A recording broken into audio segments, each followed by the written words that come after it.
మ్, చదవలేకపోవచ్చు.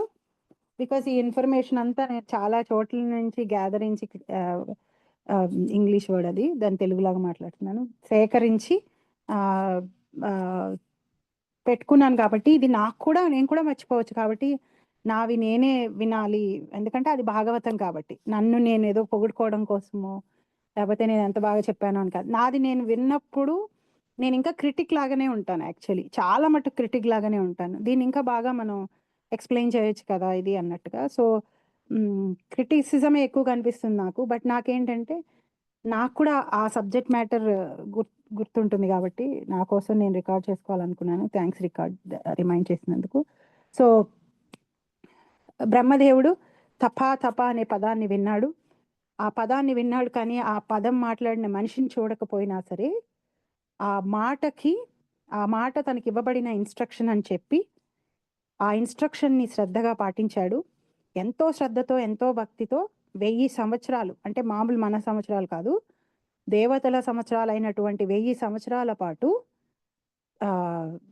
1000 దివ్య సంవత్సరాల పాటు శ్రద్ధగా మనసుని, ఇంద్రియాలని, ప్రాణాన్ని అన్నిటినీ కూడా కంట్రోల్లో పెట్టుకొని తపస్సు చేశాడు.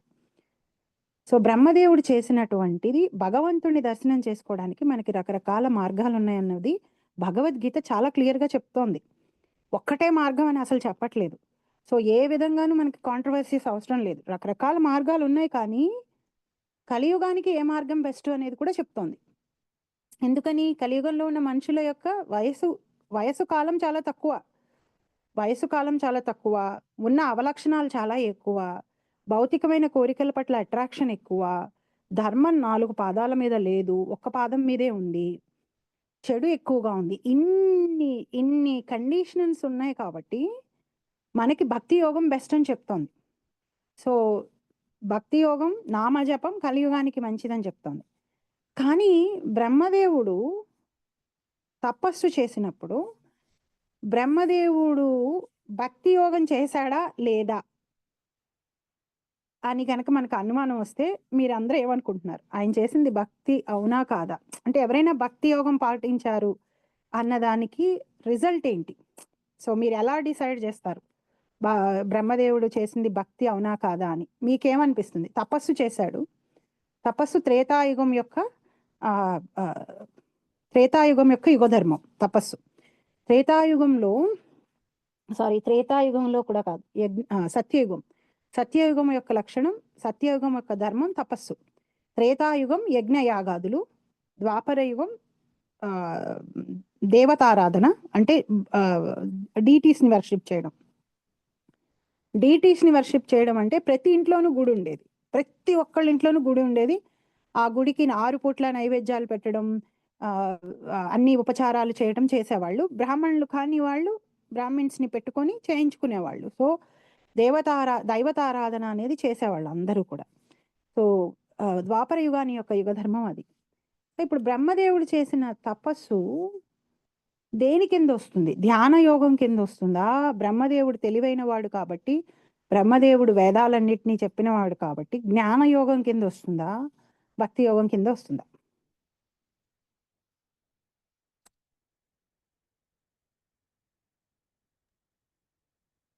ఏమన్నా ఆయన ధ్యానం చేశాడు కాబట్టి అది ధ్యాన యోగం కిందకి రాదా అండి? తపస్సు చేశాడు కదా. Okay, thanks. మీరు అట్లా ఇంకా తర్వాత ఆయన భగవంతుడైన ప్రార్థన తపస్సుకి కన్విన్స్ అయ్యి ఆయన గైడ్ కూడా చేశాడు కాబట్టి భక్తి కూడా చేశాడు అని అనిపిస్తుంది. వండర్ఫుల్ మాతాజీ, మీరు ఆన్సర్ చెప్పేశారు. కరెక్ట్, అదే భగవంతుడు ప్రత్యక్షం అయ్యాడు అంటే భక్తి చేస్తేనే ప్రత్యక్షం అవుతాడు. సాకార రూపంలో భగవంతుడు ప్రత్యక్షమై తనని తాను దర్శనం ఇప్పించాడు అంటేనే అది భక్తి ఉంటేనే అవుతుంది. కేవలం తపస్సు ధ్యానం చేస్తే పరమాత్మ దర్శనం వరకు అయిన తర్వాత, పరమాత్మ రూపంలో ఉన్నటువంటి భగవాన్ని దర్శించిన తర్వాత ఆయనని భక్తితో గనక సేవిస్తే అప్పుడు భగవంతుడి యొక్క సాకార రూపమైనటువంటి నారాయణుడు, కృష్ణుడు, విష్ణుమూర్తి వీళ్ళ దర్శనం అవుతుంది. వీళ్ళ దర్శనం అవ్వాలి అంటే గనక భక్తి ఉండవలసిందే. సాకార రూపాన్ని నమ్మవలసిందే, అప్పుడే అక్కడి వరకు వెళ్ళగలుగుతాం. చాలా మంది ఆ, ధ్యానం చేస్తూ నిరాకార బ్రహ్మం మీద ధ్యానం చేసిన వాళ్ళు కూడా ఉంటారు. వాళ్ళు కూడా మోక్షాన్ని పొందుతారు, వాళ్ళకి చావు పుట్టుకలు ఉండవు. వాళ్ళు కూడా మళ్ళీ జన్మ తీసుకోవాల్సిన అవసరం, మళ్ళీ చేయాల్సిన అవసరం ఉండదు. వాళ్ళు కానీ బ్రహ్మతత్వంలో లీనమైపోతారు. వాళ్ళు అది కోరుకుంటారు కాబట్టి వాళ్ళు వెళ్ళి భగవంతుడి యొక్క బ్రహ్మజ్యోతిలో లీనమవుతారు. కానీ భగవంతుడిని ప్రత్యక్షంగా ఆయన రూపంలో దర్శనం చేసుకోరు, ఎందుకంటే వాళ్ళు అది కోరుకోలేదు కాబట్టి. సో బ్రహ్మదేవుడికి భగవంతుడి దర్శనం అవుతుంది. ఇప్పుడు ఈ తర్వాత భగవంతుడి దర్శనము, వైకుంఠ దర్శనము అన్నీ అవుతాయి బ్రహ్మదేవుడికి. అందుకని బ్రహ్మదేవుడు చేసిన తపస్సు భక్తి యోగం. భక్తితో భగవంతుడిని రూపాన్ని దర్శించాడు కాబట్టే భగవంతుడు దర్శనం ఇచ్చాడు. సో మీరు చెప్పిన ఆన్సర్ అదే, నేను ఎక్స్పెక్ట్ చేస్తుంది అదే. అది సో ఈ ఈ శ్లోకాస్ ద్వారా బ్రహ్మదేవుడు చేసినటువంటి తపస్సు భక్తి యోగంతో చేసినటువంటి తపస్సు అన్నమాట. ఎందుకంటే ఆయనకి వైకుంఠ దర్శనం, భగవంతుడైనటువంటి నారాయణుడి దర్శనం రెండూ జరిగినాయి కాబట్టి ఆయన చేసినటువంటిది భక్తి యోగం. సో భగవంతుడి యొక్క మాటలు, మనం చాలా మంది ఏమంటారంటే ఈ మంత్రాలు మనం చదివేటప్పుడు, భగవద్గీత భాగవతం శ్లోకాలు చదివేటప్పుడు చాలా క్యాజువల్ గా మనం ఎప్పుడు చదవకూడదు వాటిని అసలు. ఎందుకు అంటే మనం over the period of time చాలా మెకానికల్ గా చదివేస్తాం. మనం విష్ణు సహస్రనామం చదివేయగలం, భగవద్గీతలోని 700 శ్లోకాలు చదివేయగలం, అన్ని చదివేయగలం, ఎలా పడితే అలా చదివేస్తాం కూడా మనం చాలా క్యాజువల్ గా తీసుకుని. కానీ అవి మనం క్యాజువల్ గా తీసుకుని చదువుతుంటే ఆ క్యాజువల్ రిజల్ట్స్ నే మనకి ఇస్తాయి, కానీ వాటిలో చాలా పొటెన్సీ ఉంది. మనం క్యాజువల్ గా చదివి మనం ఏమనుకుంటామంటే ఏముంది, ఎలా అయినా చదివేయచ్చు, ఎలా అయినా పర్వాలేదు, వీటికేం అంత పవర్ లేదు, ఎప్పుడైనా ఇవి కేవలం ఇట్స్ ఓకే అని మనం అనుకుంటాం. కానీ అవి చాలా పవర్ఫుల్. వాటికి భగవంతుడికి వేరు వ్యత్యాసం లేదు, అభేదం లేదు. తప అనే వర్డ్ భగవంతుడు గొంతు విన్నటువంటి బ్రహ్మదేవుడు భగవంతుడికి భగవంతుడి మాటకి డిఫరెన్స్ లేదు అనే శ్రద్ధతోటి 1000 ఏళ్ల పాటు తపస్సు చేశాడు కాబట్టి భగవంతుడు ప్రత్యక్షం అయ్యాడు. సో మనం భాగవతం భగవద్గీత చదివేటప్పుడు ఆ చదువుతున్న శ్లోకంలో మన మైండ్ని పెట్టి, అక్కడ ప్రెసెన్స్ ఆఫ్ మైండ్ ని పెట్టి, ఇది మాట్లాడుతున్నది ఎవరు, చదువుతున్నది ఎవరు, దీని ఇంటెన్షన్ ఏమిటి, ఇక్కడ మాట్లాడుతున్న వ్యక్తి ఎవరు అనేది కనుక మనం శ్రద్ధగా మనం మనస వాచ కర్మన చదవాలి. ఉట్టి నోటితో చదివేయకూడదు. నోటితో ఏదోలాగా క్యాజువల్ గా ఆడుతూ పాడుతూ మనసు లేకుండా చదివితే ఏంటంటే బెనిఫిట్ లేకుండా ఉండదు, బెనిఫిట్ ఉంటుంది, కానీ ఎంత బెనిఫిట్ ఉండాలో అంతే బెనిఫిట్ ఉంటుంది. అదే మనం అక్కడ మనస వాచ, మన మనసుని మన శరీరాన్ని శ్రద్ధతో కనుక వాటిని విని శ్రద్ధతో కానీ వాటిని చదివితే అవి మనకి భగవంతుడిని మన మన మన పక్కన నిలబెట్టేస్తాయి అన్నమాట. ఎందుకంటే భగవంతుడి మాటలకి డిఫరెన్స్ లేదు కాబట్టి. సో బ్రహ్మదేవుడు చేసినటువంటి 1000 ఏళ్ల తపస్సు అంత గొప్పది. భగవంతుడు దర్శనం ఇచ్చేటట్టుగా కేవలం తన మనిషిని చూడకపోయినా నమ్మకంతో ఆ మాట పట్టుకొని చేయడం వల్ల.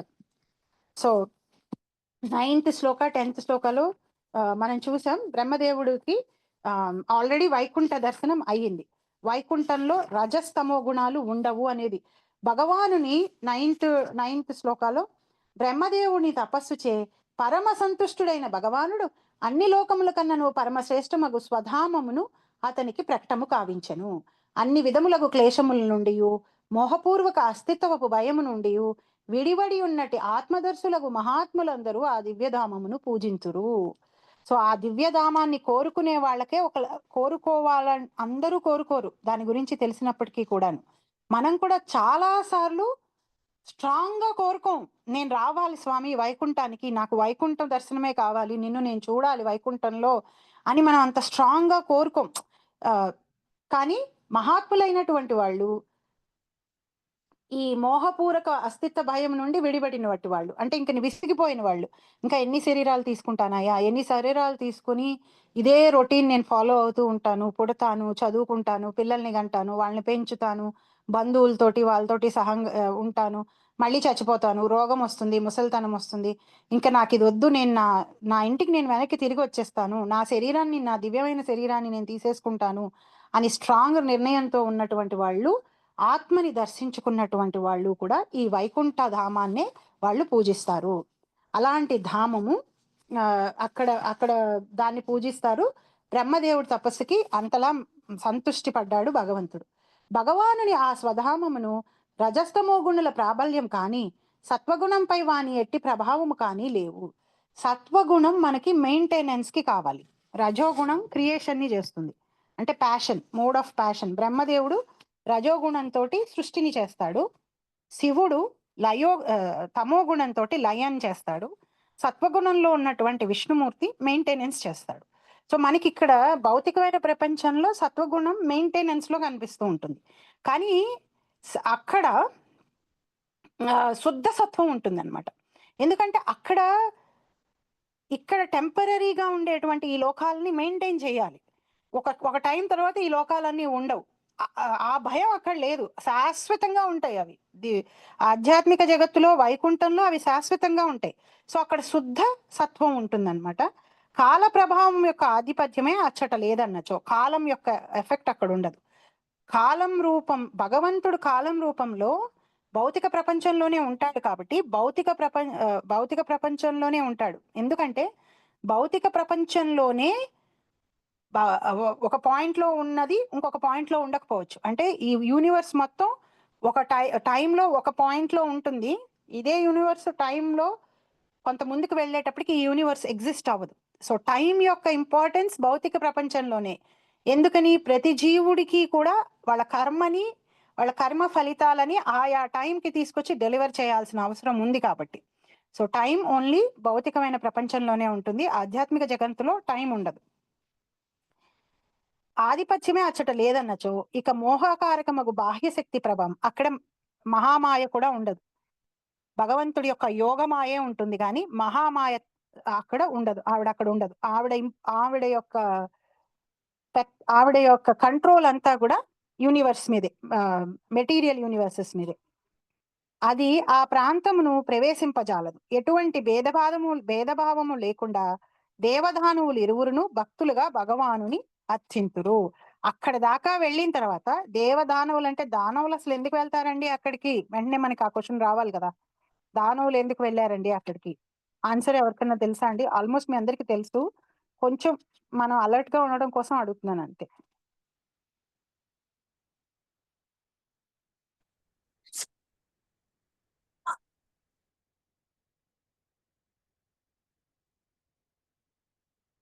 దానవులు అక్కడ ఉంటారా?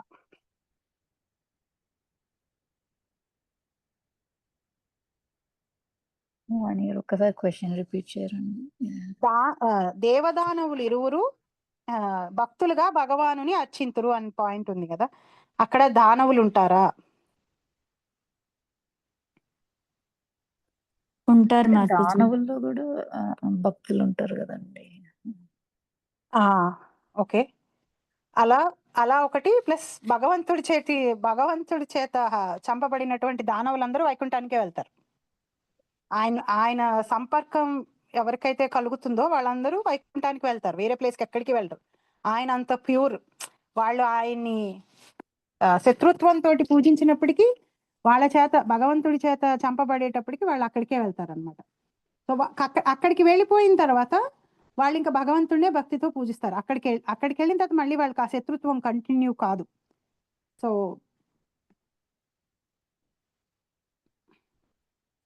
11th శ్లోకం నుంచి మనం చదువుకోవాలి.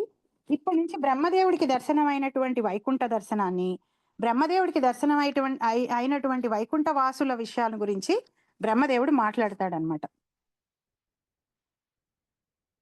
సో ఇది చాలా ఆథెంటిక్ ఇన్ఫర్మేషన్. మనకు అనిపించవచ్చు, మనం చూసామా పెట్టామా వైకుంఠము అవన్నీ ఉంటాయి అంటారు, కానీ నిజమేనా ఎవరికి తెలుసులే, ఇప్పుడు మన కళ్ళ ముందు కనిపిస్తుందే మనకి నిజం, మనం నమ్మకూడదు అని చాలా ఆశ్చర్యంగా అంటూ ఉంటాం.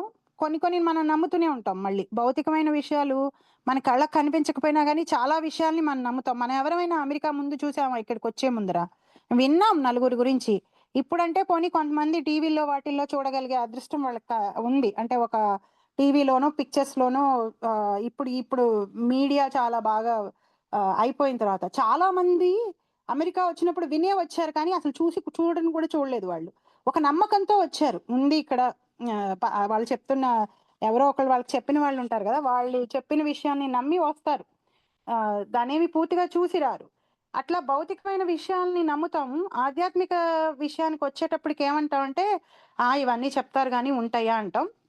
సో, ఆ కాంటెక్స్ట్‌లో ఆ ఇంటెన్షన్స్‌తో మీరెవ్వరు వినొద్దు. ఇదంతా కూడా బ్రహ్మదేవుడు ఏ విధమైన ఆయనకేమీ లాభం లేదు దీని గురించి మనకందరికీ భాగవతంలో చెప్పడం వల్ల. మనందరం కూడా వైకుంఠ వాసులమే ఒకప్పుడు. మర్చిపోయాం కాబట్టి మనందరం గుర్తు చేసుకోవడానికి ఇది వింటున్నంత సేపు ఇది మీ నిజమైన ఇంటి గురించి మీరు వింటున్నారు అనే భావంతోటి మనం విన్నాము అంటే కనీసం ఇది మొత్తం విన్న తర్వాత ఏదన్నా ఒక్క రోజైనా నేను వైకుంఠానికి వెళ్ళాలి, వైకుంఠాన్ని చూడాలి అనే కోరిక మనలో కలగచ్చు. అది కలిగిందంటే చాలు మన జీవితం మోక్షం వైపుకే అడుగులు వేసేస్తున్నట్టే. శ్యామావాదతా శతపత్రలోచన పిశంగవస్త్రాసురుచ సుపేశసః సర్వే చతుర్బాహ్వ ఉన్మిషన్మణి ప్రవేక నిష్కాభరణా సువర్చసః. సారీ, నేను లైన్ బై లైన్ రిపీట్ చేద్దామని చెప్పాను. ఎవరైనా రిపీట్ చేస్తే ప్లీజ్ నాతో పాటు చేయండి. శ్యామావాదతా శతపత్రలోచన శ్యామావధాతా శతపత్రలోచనా థ్యాంక్స్ మాతాజీ. పిసంగవస్త్రాసురుచః సుపేశః పిసంగవస్త్రాసురుచः సుపేశసః కరెక్ట్. సర్వే చతుర్బాహ్వ ఉన్మిషన్మణి సర్వే చతుర్బాహవ ఉన్మిషన్మణి ప్రవేక నిష్కాభరణా సువర్చసః ప్రవేక నిష్కాభరణా సువర్చసః. వైకుంఠలోకవాసులు ఉజ్వల శ్యామవర్ణులుగా వర్ణింపబడిరి. వారి నయనములు కమలములను పోలును. వారి వస్త్రములు పీతవర్ణమును కలిగి ఉండును. వారి దేహ లక్షణములు మిగుల ఆకర్షణీయముగా నుండును. వారు నవయవ్వనులను చతుర్భుజదారులను మణిమయ కంఠాభరణ భూషితులను అయ్యి అత్యంత తేజోవంతులుగా కనపట్టుదురు. హరే కృష్ణ. ఇలాంటి వాళ్ళు మనకి భౌతిక జగంలో కనిపించరు. వైకుంఠంలో ఉన్న వాళ్ళందరూ శ్యామ వర్ణంలోనే ఉంటారు. అంటే స్కైష్ బ్లూ, వర్షం రావడానికి ముందర మేఘానికి ఉండేటువంటి రంగు ఏదైతే ఉందో అది దాన్ని శ్యామవర్ణం అంటారు. ఆ బ్లూ కలర్ లో ఉంటారు. చూడండి, మనం ఇక్కడ జనరల్ గా ఫెయిర్ స్కిన్ వాళ్ళని గ్లోరిఫై చేస్తూ ఉంటాం. ఎంత అందంగా ఉన్నారు. కానీ నిజంగా వైకుంఠ వాసులు శ్యామ రంగంలో ఉంటారట. వాళ్ళు స్కైష్ బ్లూ కలర్ లో వాళ్ళు ఉంటారు. అవధాత మెరిసిపోతూ ఉంటారు. శతపత్ర లోటస్ ఫ్లవర్ లాంటి కమలలోచనులు, అంటే కమలాల లాంటి కన్నులు కలిగి ఉంటారు. పిసంగ వస్త్ర, ఎల్లో కలర్ డ్రెస్. ఇవన్నీ ఎవరిని సూచిస్తున్నాయండి? ఈ వర్ణన అంతా ఎవరిని సూచిస్తోంది? ఆల్మోస్ట్ మనం విన్నాం ఇదే వర్ణన ఉన్న కృష్ణుణ్ణి. సో వాళ్ళందరూ ఆయనలానే ఉంటారు. సో వస్త్ర సురుచ, చూడంగానే అట్రాక్ట్ అయిపోతాంట వాళ్ళని చూస్తేనే అబ్బా మళ్ళీ మన కళ్ళు తిప్పుకోలేము అసలు ఇంకా వాళ్ళని. అంత అందంగా ఉంటారట వాళ్ళు. పిసంగ వస్త్ర, ఎల్లో కలర్ డ్రెస్లు వేసుకుంటారు. సురుచ, చాలా అంటే ప్రతి ఒక్కళ్ళు అందంగా ఉంటారు. అందులో ఆ లోకంలో కనిపిస్తున్న వాళ్ళందరూ చూడంగానే మనం కళ్ళు తిప్పుకొని ఇంకొకరిని చూడాలనిపించకుండానంత అందంగా వాళ్ళు ఉంటారు. సుపేశసః అంటే యంగ్ గా ఉంటారు. ఎప్పుడూ కూడా యవ్వనంలోనే ఉంటారు. ముసలితనం అనేది అసలు వైకుంఠంలో లేనే లేదు. సో ఓల్డ్ అయిపోవడం అనేది లేదు. ఇది చాలా అట్రాక్టివ్ ఫీచర్ గా అనిపిస్తుంది చాలా మందికి. ఓల్డ్ ఏజ్ ఒక రియల్ బాధ. అంటే అందం కోరుకునే వాళ్ళం, అందానికి అటాచ్డ్ అయ్యే వాళ్ళం ఓల్డ్ అయిపోతుంటే బాధపడిపోతూ ఉంటారు చాలా మంది. సో వైకుంఠానికి వెళ్ళడానికి ఇది ఒక ఇంపార్టెన్స్ లాగా మనం వాడుకోవచ్చు కూడా. అమ్మాయి ఒకసారి వైకుంఠంకి వెళ్ళామంటే ఎప్పుడూ అందంగానే ఉంటాం, ఎప్పుడూ యంగ్ గానే ఉంటాం. ప్రతి ఫీలింగ్ ని, ప్రతి భావాన్ని భగవంతుడిని చేరుకోవడానికి వాడుకుంటే పోయింది ఏముంది? లేదు కదా, వేరే ప్రాబ్లం ఏం లేదు. సో సుపేష అంటే అందరూ యూత్ఫుల్ గానే ఉంటారు. నవ యవ్వనంలోనే ఉంటారు అందరూ కూడా. అంటే నవ యవ్వనంలో ఉండడం అంటే సాధారణంగా యవ్వనంలో అందరి అన్ని బాడీ ఫీచర్స్ అన్ని కరెక్ట్ గా ఉంటూ ఉంటాయి. అంటే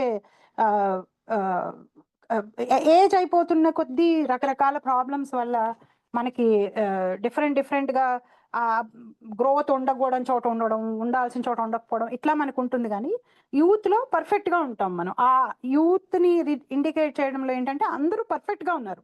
ఎవరు కూడా అబ్బాయి వీళ్ళకి కొంచెం చేతులు పొడుగుంటే బాగుండేదే, కాళ్ళు పొట్టిగా ఉంటే బాగుండేదే, అట్లా ఎవ్వరూ లేరు. అన్ని పర్ఫెక్ట్గా ఉన్న ఫీచర్స్ తోటి ఉన్నారు అందరూ. సుపేష సహా సర్వే చతుఃబాహవః, అందరికీ 4 చేతులు ఉన్నాయి.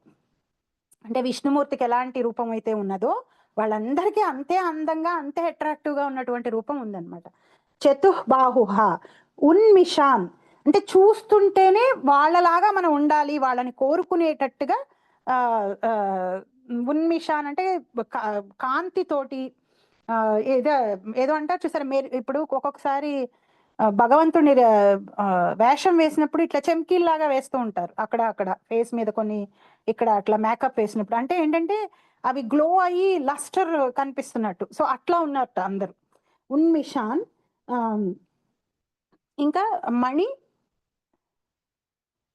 మణి ప్రవేక నిష్కాభరణ, అంటే మంచి మంచి హై క్వాలిటీ ఉన్న వజ్రాలు, వైడూర్యాలు, ముత్యాలు, వీటి యొక్క ఆభరణాలని ధరించి ఉన్నారట అందరూ, ప్రతి ఒక్కళ్ళు కూడా. సువర్చస, ఎంతో ఎఫ్లిజెంట్ గా మెరిసిపోతూ వాళ్ళ శరీరాన్ని నుంచి వస్తున్న కాంతే వెలుగుగా ఉందిట.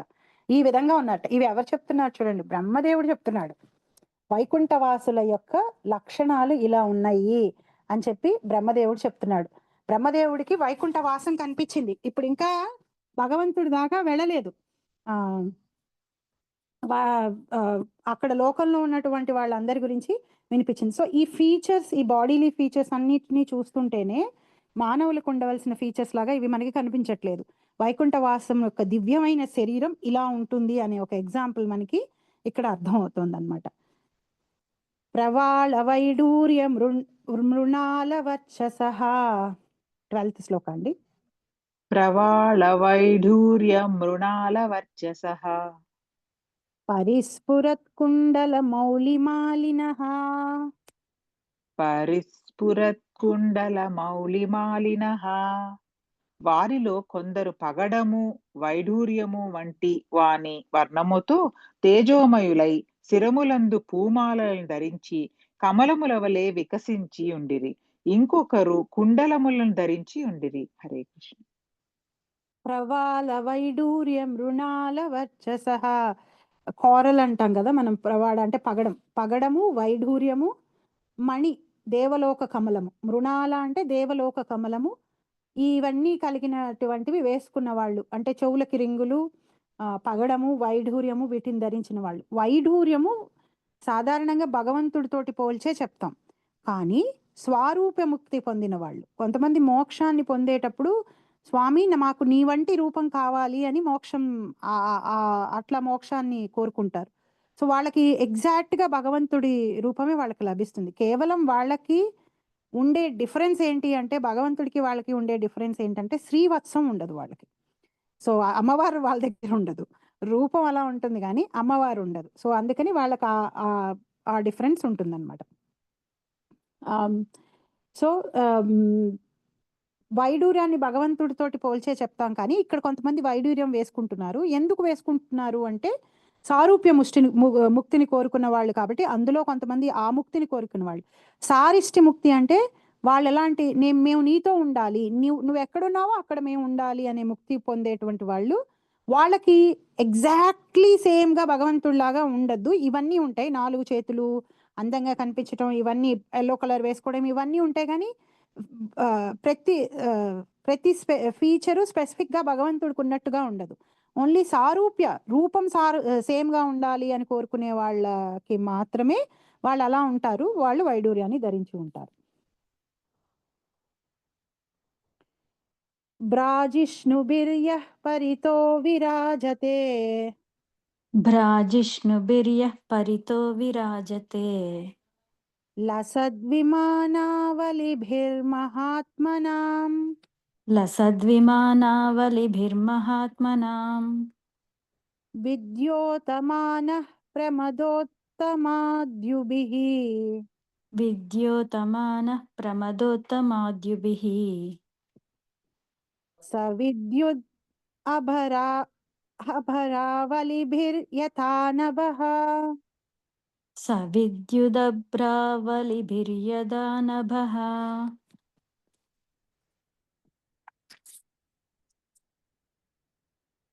ప్రకాశమానములను దివ్యములను అగు వివిధ విమానములతో సైతము వైకుంఠములు చుట్టబడి ఉన్నవి. ఆ విమానములన్నీయును మహాత్ములకు చెందినట్టివి. తమ ఉత్తమ దేహవర్ణ కారణమున స్త్రీలు మెరుపుల వలె సుందరులై ఉన్నారు. ఇవన్నీయును కలిసి ఆకాశము మేఘములు మరియు మెరుపులతో అలంకృతమైనట్లు గోచరించెను. బ్రాజిష్ణుభిర్య పరితో విరాజతే. బ్రాజిష్ణుభి మెరిసిపోతున్నటువంటి ఆ వైకుంఠ లోకాలలో ప్రకాశమనమగు వారిచే వైకుంఠ లోకంలో చుట్టుబడి విరాజితే ఆ విధంగా నిలబడి ఉన్నటువంటి అంటే విమానాలు, అందరూ కూడా విమానాల్లో తిరుగుతుంటున్నారు. ప్రకాశమానములను దివ్యములను అగు వివిధ విమానములతో సైతము వైకుంఠములు చుట్టబడి ఉన్నవి. అందరూ విమానాల్లో తిరుగుతున్నట్ట. ఆ విమానాలు కూడా చాలా గ్లోయింగ్ గా దివ్యంగా కనిపిస్తున్నాయి. దివ్యం అనే వర్డ్ వచ్చిందంటే అవి మెటీరియల్ వస్తువులతో చేసినటువంటివి కాదు అని అర్థం అనమాట. దివ్యమైనటువంటి బ్రహ్మ పదార్థం ఆత్మ దేనితో అయితే చేయబడిందో దానితోటే ఆ విమానాలు కూడా చేయబడినాయి అన్నమాట. సో ఆ మాటకు అక్కడ అర్థం అది. ఆ విమానాలన్నీయును మహాత్ములకు భక్తులకు చెందినట్టువి. భక్తులు విమానంలో తిరుగుతున్నారు అంటే ఎంత గ్లోరియస్ గా ఉంటుంది చూడండి వాళ్ళ లైఫ్. ఇక్కడ మనకి జనరల్ గా ఇక్కడ మెటీరియలిస్టిక్ గా వాళ్ళు అలాంటివన్నీ కోరుకోరు భక్తులు. మాకు విమానాలు కావాలి, పెద్ద పెద్ద బిల్డింగ్స్ కావాలి, వజ్రాలు వైడూర్యాలు కావాలి, ఇవన్నీ కోరుకోరు వాళ్ళు. ఎందుకంటే ఇక్కడ కోరుకున్నా కానీ చాలా అవన్నీ first of all temporary. Second most important factor ఏంటంటే ఎంత ఎక్కువగా ఐశ్వర్యాలు భౌతికమైనవి కోరుకుంటామో మనకు అంత అటాచ్మెంట్ పెరిగిపోతుంది. మీరు చూడండి ఎంత కాస్ట్లీ అయిన వస్తువుని మీరు మీ దగ్గర పెట్టుకుంటారో మీ ఫోకస్ అంతా దాని మీదే ఉంటుంది. దానికి ఏదన్నా చిన్నదైతే మనం టెన్షన్ పడిపోతాం, వరి అయిపోతాం. కారు కొన్న కొత్తల్లో ఉన్న ఫీలింగ్ ఉంటుంది చూడాలి చాలా మందికి. కారు కొన్న 10 రోజుల్లో అసలు ఎవరైనా దాంట్లో చిన్న చిప్ ప్యాకెట్ పడేయనియండి, ఇంకేదైనా పడేయనియండి, ఇల్లు పీకి పందిరేసేస్తాం, అరిచేస్తాం దాన్ని మెయింటైన్ చేయడానికి. అఫ్ కోర్స్ కొన్ని రోజులు అయిపోయిన తర్వాత దాన్ని మనమే చెత్త చేసేస్తాం, అది వేరే విషయం. బట్ ఎంత కాస్ట్లీ వస్తువు మీ దగ్గర ఉంటుందో అంత అటాచ్మెంట్ ఎక్కువ ఉంటుంది. పోనీ ఆ కాస్ట్లీ వస్తువు ఏమన్నా మనకి శాశ్వతంగా ఉంటుందా అంటే ఉండదు. పోనీ అది శాశ్వతంగా ఉన్నా మనం శాశ్వతంగా ఉండం కదా. ఇప్పుడు నేను నా జీవితం అంతా పగలు రాత్రి కష్టపడిపోయి నా బ్యాంక్ బ్యాలెన్స్ని నింపేసి ఇంట్లో మొత్తం 7 వారాల నగలు, వైడూర్యాలు, వజ్రాలు అన్నీ చేసి పెట్టేసుకున్నా. సగానికి సగం టైం అవి బ్యాంక్లో ఉంటాయి. వేసుకొని తిరగడానికి కూడా భయంగా ఉంటుంది. సో వేసుకొని తిరిగామే అని అనుకోండి, పోనీ అవేమన్నా మనతో పాటు శాశ్వతంగా ఉండి మనతో పాటు వచ్చే జన్మకు వచ్చి మళ్ళీ మనం కష్టపడి సంపాదించకుండా వాటి కోసం ప్రయత్నం చేయకుండా మనకి ఏమన్నా ఉంటుందా అంటే ఉండదు. వాటిని వదిలేసి మనం వెళ్ళిపోవాల్సిందే, వాటిని ఎవరో ఒకరికి ఇచ్చేయాల్సిందే. దానికోసం మనం తిప్పలు పడి జీవితం అంతా ఉన్న కాస్త టైంని స్పెండ్ చేసేసాం, అసలైన విలువైన వస్తువులు తీసుకోలేదు. సో కానీ వైకుంఠంలో భక్తి చేసుకున్న వాళ్ళకిట అక్కడికి వెళ్ళి అవి వాళ్ళకి అటాచ్మెంట్గా ఏమి వ్యవహరించవు.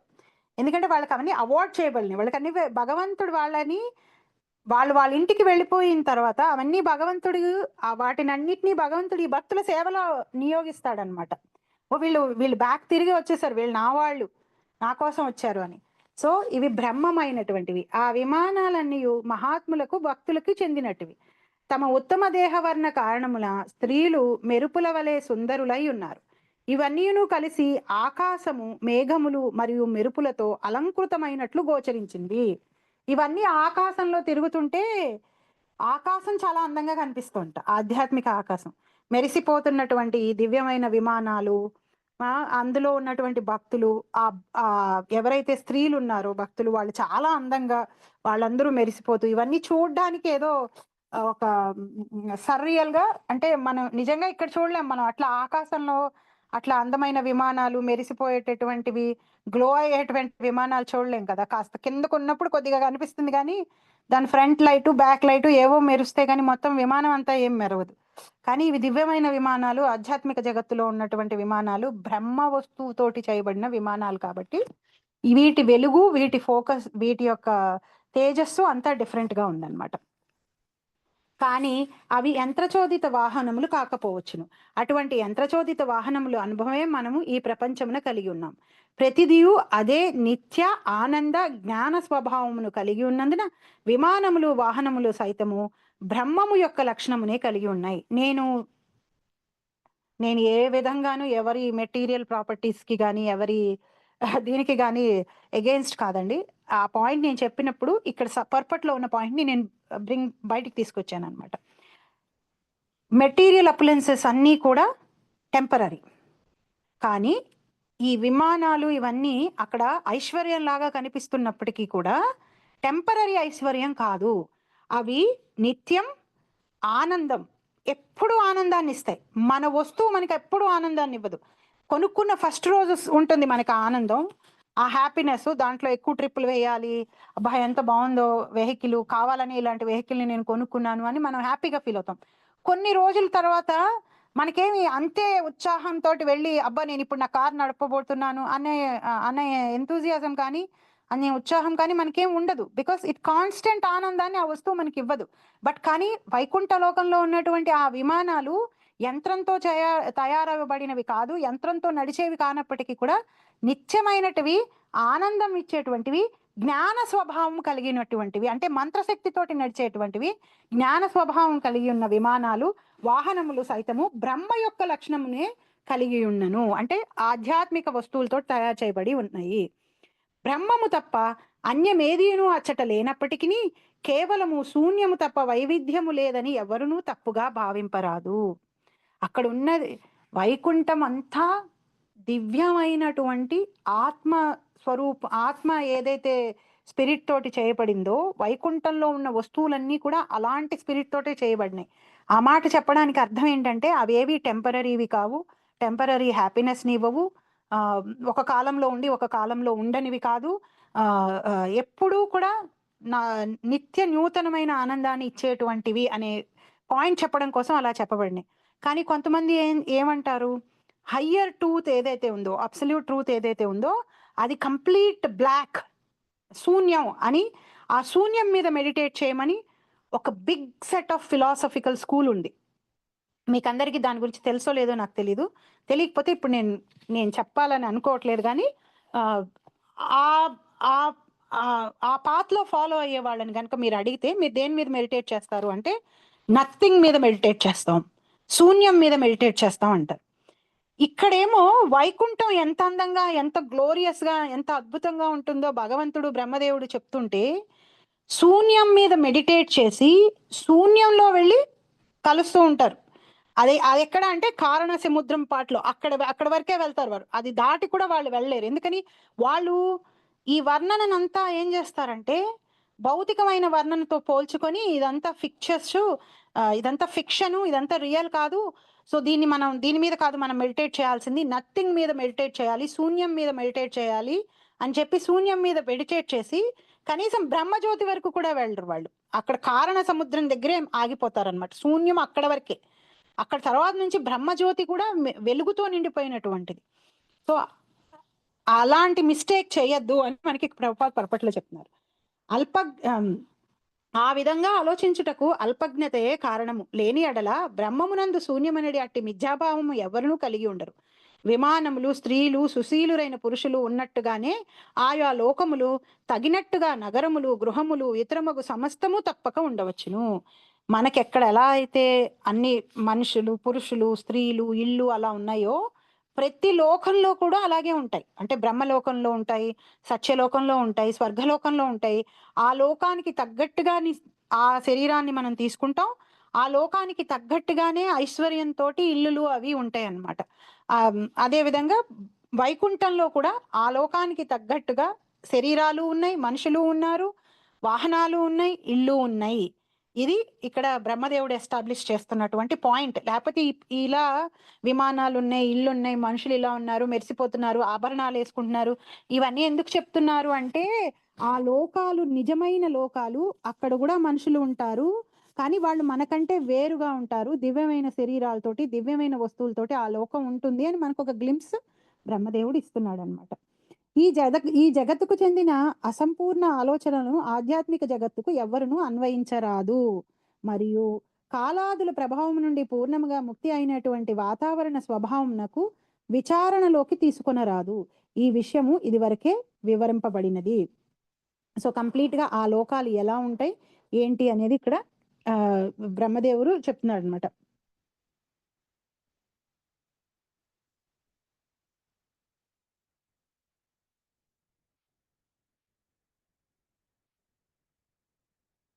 శ్రీయత్ర రూపిణ్య ఉరుగాయ పాధయో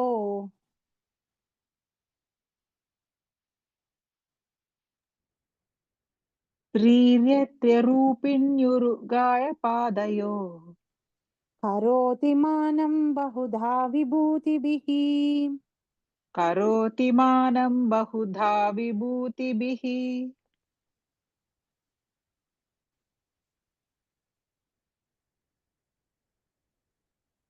ప్రేంఖం శ్రితాయ కుసుమాకరానుఘైర్. ప్రేంఖం శ్రితాయ కుసుమాకరానుగై.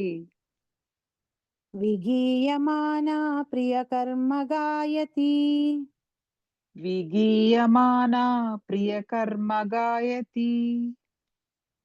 లక్ష్మీదేవి తన దివ్య రూపమున భగవానుని చరణ కమలముల ప్రేమయుత సేవలో నెలకొని ఉండెను. వసంతానుచరములైన నల్లని తుమ్మెదలచే ప్రేరేపితాయి ఆమె నిత్య సఖీజనముతో పాటుగా వైవిధ్యపూర్ణ ఆనందము భగవత్ సేవ నందు నెలకొనుటయేగాక ఆ దేవదేవుల కర్మల మహిమలను గానము చేయుట ఎందును నియుక్తురాలై ఉండెను. హరే కృష్ణ. ఇప్పుడు వైకుంఠ వాసుల గురించి చెప్పిన తర్వాత వెంటనే ఎవరి గురించి చెప్తున్నాడు? లక్ష్మీదేవి గురించి చెప్తున్నాడు. ఆవిడ ఏం చేస్తుందిట? లక్ష్మీదేవి ఎంత చక్కగా లక్ష్మీదేవిని వర్ణిస్తున్నారు చూడండి. శ్రీర్యత్ర ఆ వైకుంఠ లోకంలందు లక్ష్మీదేవి ఏం చేస్తుంది? ఆవిడ రూపిణ్యురుగయా, ఆవిడని బోల్డు మంది భక్తులు కీర్తిస్తూ ఉంటారు. అలాగే భగవాన్ని కూడా బోల్డు మంది భక్తులు కీర్తిస్తూ ఉంటారు. ఉరుగయా పాదయో, అలాంటి ఆ భగవంతుడి యొక్క పాదాలను ఆవిడ ఆ తల్లి దివ్యమైన రూపములో ఆ భగవంతుడి పాదాల దగ్గర కూర్చొని కరోతి మానం బహుదా విభూతిభిః, వైవిధ్యమైనటువంటి సేవలు ఆయనకి ప్రేమతో చేస్తోందిట. కరోతి మానం బహుదా విభూతిభిః, రకరకాల సేవలు ప్రేమతో చేస్తోంది. అంటే ఈ పాయింట్ కూడా మనం గుర్తుపెట్టుకోవాలి. ఆవిడ్ని ఎవరు కూడా ఆవిడ బలవంత పెట్టి ఆవిడ చేత సేవలు చేయించట్లేదు. ప్లస్ ఆవిడ కూడా ఏమి హెల్ప్లెస్ సిచ్యువేషన్ లో నాకు ఇంకా వేరే గతేం లేదు, నేను చెయ్యాలి అని కూడా ఆవిడ చేయటం లేదు. ఆయన మీద ఉన్నటువంటి ప్రేమతో ఆవిడ ఆయనకి సేవ చేస్తోంది అన్నమాట. లక్ష్మీదేవి తన దివ్య రూపమున భగవానుని చరణ కమలములకు ప్రేమయుత సేవలో నెలకొని ఉండెను. చరములైన నల్లని తుమ్మెదలచే ప్రేరేపితమైన ఆమె నిత్య సఖీ జనముతో పాటుగా వైవిధ్యపూర్ణ ఆనందమునందు నెలకొనుటయే గాక, అంటే డిఫరెంట్ సేవలు చేస్తున్నారు ఆవిడ సఖీ జనులు. ఒకళ్ళు స్వామికి చామర వీస్తూ ఉంటారు, ఒకళ్ళు ఆయనకి పీకాక్ ఫెదర్ చేయడము.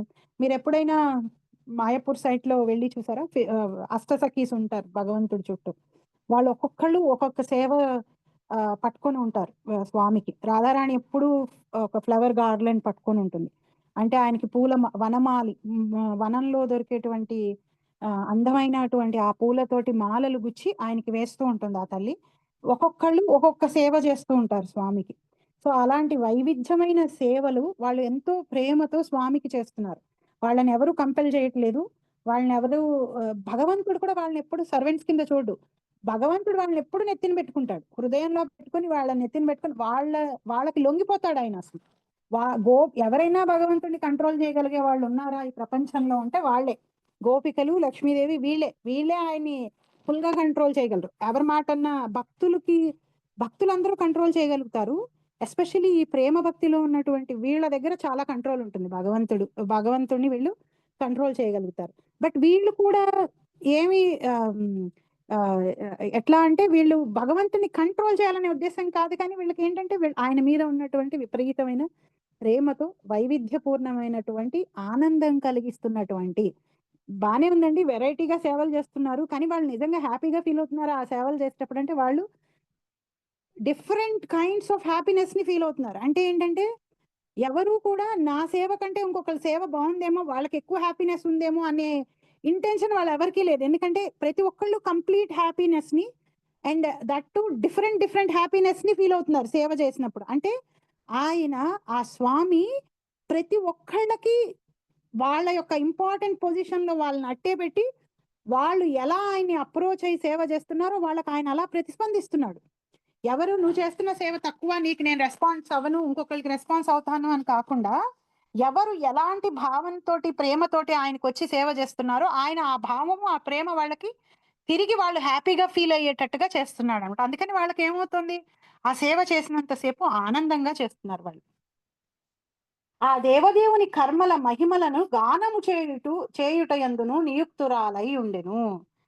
వాళ్ళు చూడండి, ఇవన్నీ మనకి ఈ గొప్ప గోపికలు లక్ష్మీదేవి ఒక ఎగ్జాంపుల్ సెట్ చేస్తున్నారు. మనం ఎంత క్లోజ్ సర్కిల్స్ లో భగవంతుడికి వెళ్ళి సేవ చేస్తామో అంత మెటీరియల్ థింగ్స్ ని వెనకాల పెట్టేసేయాలి. భగవంతుడికి మాల కడుతున్నాం, భగవంతుడి దగ్గర కూర్చుని ఎదురుకుండా కూర్చొని ఆయన అభిషేకాన్ని చూస్తున్నాం, ఆయన కళ్యాణాన్ని చూస్తున్నాం, ఆయన యొక్క పూజను చూస్తున్నాం. అంటే మనం ఆయన పక్కనే ఉన్నాం. ఆయన పక్కన ఉన్నప్పుడు మనం చేయవలసింది ఆయన గుణగణాలని గానం చేయటమే, కానీ వేరే ఏ మెటీరియల్ గాసిప్ ని మనం చేయకూడదు. అసలు మనం చేస్తున్నాము అంటేనే మనం ఆయనకు అటెన్షన్ ఇవ్వట్లేదు. అసలు ఆయన కంటే ముఖ్యంగా మన మన మన మెటీరియల్ థింగ్స్ మనకి ఇంపార్టెంట్ అయినాయి అని అర్థం అనమాట. అలాంటప్పుడు అసలు మనం అక్కడ అంత క్లోజ్ గా కూడా మనం కూర్చోకూడదు. అక్కడ కూర్చున్నాము అంటే ఏంటంటే మన ఫోన్ పక్కన పడేసేయాలి. మనం ఫస్ట్ పక్కన పడేయాలి, పక్కన వాళ్ళతో కూడా మనం మాట్లాడకూడదు. భగవంతుడు మీదే మనకి ఫోకస్ ఉండాలి. వాళ్ళందరూ అక్కడ కూర్చుని వాళ్ళలో వాళ్ళు మాట్లాడుకోవట్లేదు, వాళ్ళలో వాళ్ళు గాసిప్ చేసుకోవట్లేదు, భగవంతుడి యొక్క గుణగణాలను గానం చేస్తూ కూర్చున్నారు. అంటే సెంటర్ ఆఫ్ అట్రాక్షన్ భగవంతుడే. ఎంత క్లోజర్ ఇన్నర్ సర్కిల్స్ లోకి వెళ్ళి మనం భగవంతుడికి సేవ చేస్తామో అంత అటెన్షన్ మనకి భగవంతుడి మీద ఉండాలి. కానీ మనం ఎలా చేస్తాం, ఈ భౌతిక ప్రపంచంలో ఎలా ఆలోచిస్తాం, మనం ఫస్ట్ కూర్చోవాలి, ఫస్ట్ చేయాలి, మనం ఇంటిమేట్ సర్వీస్ చేయాలి భగవంతుడికి. భగవంతుడికి వండి నైవేద్యం, నేను పెట్టిన ఫుడ్డే నైవేద్యంగా వెళ్ళాలి భగవంతుడికి, నేను కట్టిన మాలే భగవంతుడు వేసుకోవాలి, నేను తెచ్చిన డ్రెస్సే భగవంతుడు వేసుకోవాలి, లేకపోతే నేను ఫస్ట్ లో కూర్చుని అర్చన. ఇలా మనం ఈ ఫిజికల్ ఫస్ట్ ని ఇంపార్టెన్స్ ఇస్తాం, ఫిజికల్ ప్రెసెన్స్ ని ఫస్ట్. నా మనసు తీసుకెళ్లి ఎక్కడ పెట్టేస్తాం, మనసు తీసుకెళ్లి భగవంతుడి దగ్గర పెట్టాం, అశాశ్వతమైన తుచ్చమైన భౌతిక విషయాల దగ్గర పెట్టేస్తాం. ఇంకా ఆ ఫిజికల్ ప్రెసెన్స్ వల్ల ఉపయోగం ఏముంది? మనసా వాచా కర్మణ భగవంతుడి దగ్గర ఉండాలి ఆ క్లోజర్ సర్కిల్స్ లో ఉన్నప్పుడు. ఆ వైకుంఠంకి వెళ్తే ఉంటామండి, ఇక్కడంటే విగ్రహమే కదా అన్నామంటే అసలు పోయింది మొత్తం. గుడికి వెళ్ళడమే మానేయచ్చు. అప్పుడు మనం వైకుంఠంలో ఉన్న స్వామి గుళ్ళో ఉన్నాడు, వేరే లేడు. అక్కడ తీసుకొచ్చి పూజారులు అందరూ మంత్రాలు చదివి ప్రాణ ప్రతిష్ఠ చేసి నువ్వు ఇక్కడ ఉండి మమ్మల్ని రక్షించు తండ్రి అన్నాం మనం అని ఆయన అక్కడ కూర్చోబెట్టి మనం ఏం చేస్తున్నాం? ఇప్పుడే జరుగుతున్న క్రికెట్ మ్యాచ్ స్కోర్ ఎంతో చూస్తాం, లేకపోతే వాట్సాప్ లో వచ్చిన మెసేజెస్ ఏంటో చూస్తాం, మన పిల్లలు ఇంటికి వచ్చారో లేదో చూస్తాం, ఏదేదో చెత్త చేస్తాం మనం అక్కడికి వెళ్ళి కూర్చుని. ఆయనేమో రమ్మన్నాం, పాప ఆయన కష్టపడి వచ్చి కూర్చున్నాడు, ఆయనకి రావాల్సిన అవసరమే లేదు భౌతిక ప్రపంచంలోకి. హాయిగా ఆయన బ్రహ్మాండంగా ఇలాంటి ఫస్ట్ క్లాస్ డివోటీస్ మధ్యలో ఉన్నాడు వైకుంఠంలో. లేదయ్యా రా, మేమందరం దారి తప్పిన వాళ్ళం కదా, నువ్వు కాకపోతే మాకు దిక్కెవరున్నారు, మళ్ళీ రేపు పొద్దున మాకు ఏదైనా కావాలంటే నిన్నే అడుగుతాం కదా, వచ్చి కూర్చో, మీకు నేను సేవ చేస్తాం అన్నాం. సేవ ఏమో మనం చేస్తోంది ఫస్ట్ క్లాస్ గా లేనే లేదు అసలు. సో ఎప్పుడూ కూడా ఎంత ఇన్నర్ సర్కిల్స్ దగ్గరికి వెళ్ళామంటే అంత మనం చేసే పనులు అఫెన్స్ అయిపోతాయి సరిగ్గా చేయకపోయామంటే. సో చాలా జాగ్రత్తగా, చాలా శ్రద్ధగా మనం చేయాల్సిన అవసరం మన మీద ఉంది. దానికి ఎగ్జాంపుల్ ఇక్కడ ప్రతి వర్డ్ బ్రహ్మదేవుడు చెప్తున్నది, లక్ష్మీదేవి గోపికలు ఎలా చేస్తారు ఆయనకి సేవ. 15th శ్లోక.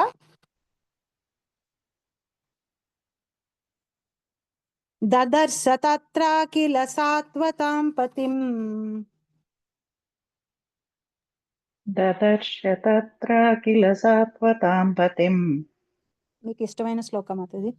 శ్రీయపతిం యజ్ఞపతిం జగత్పతిం శ్రియపతిం యజ్ఞపతిం జగత్పతిం సునందనంద ప్రబలార్హనాదిభిః సునందనంద ప్రబలార్హణాదిభిః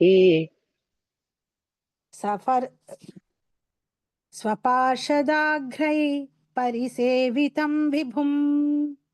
స్వపార్షదాగ్రై పరిసేవితం విభుం. సమస్త భక్త మండలికి ప్రభువును, లక్ష్మీదేవికి పతియును, సమస్త యజ్ఞములకు ప్రభువును, జగత్పతియును, స్వపార్షదులకు నందుడు, సునందుడు, ప్రబలుడు, అర్హణుడు వంటి అగ్రశ్రేణి సేవకులచే సేవించబడువాడును అగు పూర్ణ పురుషోత్తముడైన భగవానుని బ్రహ్మదేవుడు వైకుంఠలోకమునందు గాంచెను. హరే కృష్ణ. అగైన్ నేనేదో డిఫరెన్షియేట్ చేయట్లేదు, ఫస్ట్ క్లాస్ డివోటీస్ వైకుంఠంలో ఉన్నారని బ్రహ్మదేవుడు చెప్తున్నాడు ఈ శ్లోకంలో. ఫస్ట్ క్లాస్ డివోటీస్ తోటి భగవంతుడికి అక్కడ సేవ జరుగుతుంట. ఎవరు అతను? దదర్శ, నేను చూశాను. ఎవరిని చూశాను? తత్రాకిల సాత్వతాం పతిం. తత్రాకిల అఖిల వైకుంఠం నందు అఖిల సమస్త శాశ్వత అంపతిం. శాశ్వతం అంటే సత్వగుణంలో ఉన్నటువంటి వాళ్ళు, శుద్ధ సత్వంలో ఉన్నవాళ్ళు. ఎవరు? శుద్ధ భక్తులు. ఆ భక్తులకి ప్రభు అయినటువంటి వాడు. ఫస్ట్ రిఫరెన్స్ ఎవరినిచ్చాడు? భక్తుల్నిచ్చాడు. ఆయన ఎవరు ఫస్ట్ ఎవరిని ఆయన క్లోజర్ సర్కిల్స్ లో పెట్టుకుంటాడు అంటే భక్తుల్ని. తత్రాకిల సాత్వతాం పతిం, భక్తుల యొక్క పతి అంటే వాళ్ళని భరించేటువంటి వాళ్ళు, వాళ్ళకి ప్రభు, వాళ్ళని గైడ్ చేసేటువంటి వాడు, వాళ్ళకి హెల్ప్ చేసేటువంటి వాడు, వాళ్ళని రక్షించేటువంటి వాడు, వాళ్ళ బాగోగులు చూసుకొని వాళ్ళని కేర్ చేసేటువంటి వాడు ప్రభు. పతి అంటే, పతి అనేవాడు మనం పతి పరమేశ్వర్ అని ఇక్కడ మామూలుగా లౌకికంగా వాడతాం కదా. పతి భర్తని, హస్బెండ్ ని పతి అంటాం. అంటే పతి యొక్క రెస్పాన్సిబిలిటీ అది ఏంటి? తన మీద ఆధారపడినటువంటి, తన్ని పెళ్లి చేసుకుని వచ్చినటువంటి భార్య కంప్లీట్ రెస్పాన్సిబిలిటీ వాళ్ళు తీసుకోవాలి. అందులో మళ్ళీ ఏ బేరసారాలు ఉండకూడదు, కంపారిజన్ ఉండకూడదు. కంప్లీట్ రెస్పాన్సిబిలిటీ వాళ్ళది అంతే. వాళ్ళకి కేర్ చేయడం కానీ, వాళ్ళని ప్రొటెక్ట్ చేయడం కానీ, వాళ్ళు హ్యాపీగా ఉండేటట్టు చూడటం కానీ, ఇవన్నీ చేయాల్సిన రెస్పాన్సిబిలిటీ. అఫ్ కోర్స్ ఆ ఐడియలిస్టిక్ సిచ్యువేషన్ కి అదేంటో అసలు ఇప్పుడు చాలా మటుకు మనం అందరం మర్చిపోయాం, ఆ రెస్పాన్సిబిలిటీనే మర్చిపోయాం. గివ్ అండ్ టేక్స్ అయిపోయినాయి కాబట్టి మన రిలేషన్షిప్స్. కానీ ఇక్కడ భగవంతుడు అలా కాదు. పతిం సాత్వతాం పతిం. ఎవరికి ప్రభు? మహాభక్తులైన వంటి వాళ్ళకి ప్రభు. ఇంకా ఎవరికిట? శ్రీయపతిం, లక్ష్మీదేవి యొక్క పతి. యజ్ఞపతిం, అన్ని యజ్ఞాలకి భోక్త. నేను పలానా యజ్ఞం చేశాను, దాన్ని దేని గురించి చేయాలి? ఆ భగవంతుడైనటువంటి వైకుంఠవాసినుడైనటువంటి ఆ నారాయణుడి ప్రీతి కోసం చేయాలి. వేరే ఏ మోటివ్ ఉండకూడదు, ఆయన్ని ప్రీతి కోసం చేయాలి. ఎందుకంటే అన్ని యజ్ఞాలకి పతి భోక్త. యజ్ఞానాం భోక్తారాం యజ్ఞ తపసాం 5.29 భగవద్గీతలో భగవంతుడు చెప్తాడు. అన్ని యజ్ఞాలకి భోక్తని నేనే, అన్ని యజ్ఞాలు ఆఫర్ చేయవలసింది నాకే అని భగవంతుడు చెప్తాడు. ఇప్పుడు మనం ఎలాగూ రకరకాల యజ్ఞాలని స్పాన్సర్ చేసేంత అదృష్టము, అంత అమౌంట్ కానీ, అలా చేయగలిగేటువంటి రిత్విక్లు కానీ మనకి దగ్గర లేరు. అందుకని మనం నిత్యం చేస్తున్నటువంటి సంకీర్తన యజ్ఞం ఏదైతే ఉందో, నామ జపం ఏదైతే ఉందో, దాన్ని ఎవరి గురించి చేయాలి? భగవంతుడి ప్రీతి గురించి చేయాలి. ఆ నామం నోట్లో వస్తున్న ప్రతిసారి భగవంతుడి మీద ప్రేమతో రావాలి. స్వామి నీ గురించే చెప్తున్నాను, ఈ నామం నీ కోసమే చెప్తున్నాను, నువ్వే నాకు కావాలి అనే ఫుల్ ప్రేమతోటి ఆ నామాన్ని మనం చెప్పాలి. సో యజ్ఞపతిం. ఇంకా ఎవరు? జగత్పతిం, భౌతికమైన ఆధ్యాత్మికమైన లోకాలకి ప్రభు అయినటువంటి వాడు. శ్రియపతిం యజ్ఞపతిం జగత్పతిం సునందనంద. ఎలాంటి వాళ్ళట? అక్కడ ఉన్న ఆ భక్తుల లిస్టులో సునందనంద ప్రబలార్హణాదిభిః. సునందుడు, ప్రబలుడు, అర్హునుడు, గొప్ప గొప్ప భక్తులు, 4 కుమారాసు, ఫుల్ ఎప్పుడు ఆత్మదర్శితో ఉండి భగవంతుడు తప్పితే వేరే ఆ కోరిక లేనటువంటి భక్తులందరూ అక్కడ ఉండి వాళ్ళు ఏం చేస్తున్నారు? ఆయనకి స్వపార్షదాగ్రై. అగ్రై అంటే ఫస్ట్ క్లాస్ పార్షదులు, ఆయన సేవకుల్లో ఫస్ట్ క్లాస్ వాళ్ళు. స్వపార్షదాగ్రై పరిసేవితం విభుం. వాళ్ళందరూ కూడా ఏం చేస్తున్నారట ఆయనకి? వీళ్ళందరూ జ్ఞానంలో ఫస్ట్, మిస్టిక్ యోగాలో ఫస్ట్, వీళ్ళు మిగతా వాళ్ళందరినీ వీళ్ళ దగ్గర చాలా పవర్ ఉంది. అలాంటి వీళ్ళందరూ ఎవరికి సేవ చేస్తున్నారు? ఆయనకి సేవ చేస్తున్నారు. పూర్ణ పురుషోత్తముడైన భగవానుడు వాళ్ళకి స్వపార్షదాగ్రై పరిసేవితం విభుం, పరమ శక్తివంతుడైన, వీళ్ళందరూ కూడా శక్తివంతులే, కానీ వీళ్ళు పరమ శక్తివంతులు కాదు. వీళ్ళ మీద సుప్రీంగా ఉన్నటువంటి వాడు ఆ భగవంతుడు, ఆ నారాయణుడు, ఆ కృష్ణుడు.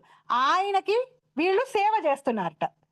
సో ఇంకా అసలు ఇలాంటి ఫస్ట్ క్లాస్ డివోటీలు సేవలు అందుకుంటున్న వైకుంఠంలో ఉన్నటువంటి స్వామి ఎంత కరుణ లేకపోతే మనం పిలిచామని మన ఇంటి ఆల్టర్లో, గుడి ఆల్టర్లో వచ్చి కూర్చుంటాడండి మన కోసం కాకపోతే ఇంకెందుకు వచ్చాడు ఆయనకి ఏమన్నా అక్కడ సేవలకి కొరవా? వైకుంఠంలో భక్తులకి కొరత, నైవేద్యాలకి కొరత, లేకపోతే మనుషులకి కొరత, దేనికి కొరత ఉంది అసలు అక్కడ? ఆయన ఇక్కడ వచ్చి మనతో పాటు ఈ లోకంలో ఉండడానికి కేవలం మన మీద ఉన్న ప్రేమ తప్పితే.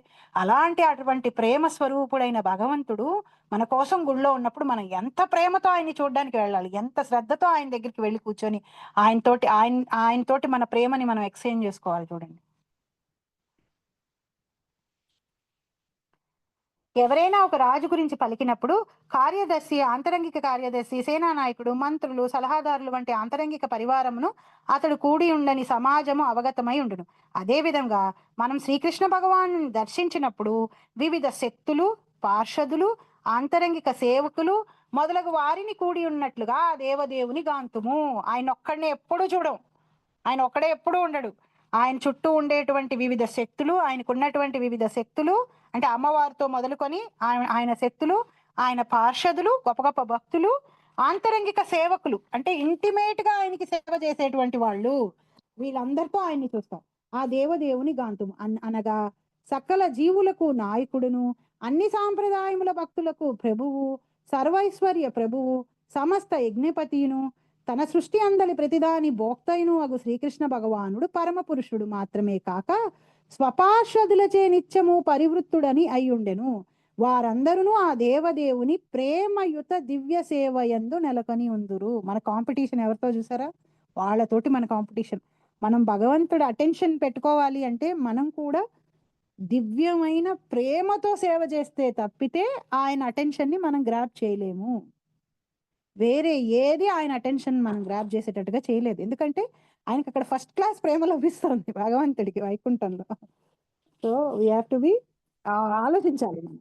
సో మనం చేస్తున్న భక్తి ఎంత ప్యూర్ గా ఉండాలి, ఎంత శ్రద్ధగా ఉండాలి అని. భృత్యా 16th శ్లోకం అండి. భృత్యా ప్రసాదాభిముఖం దృగా ఆసవం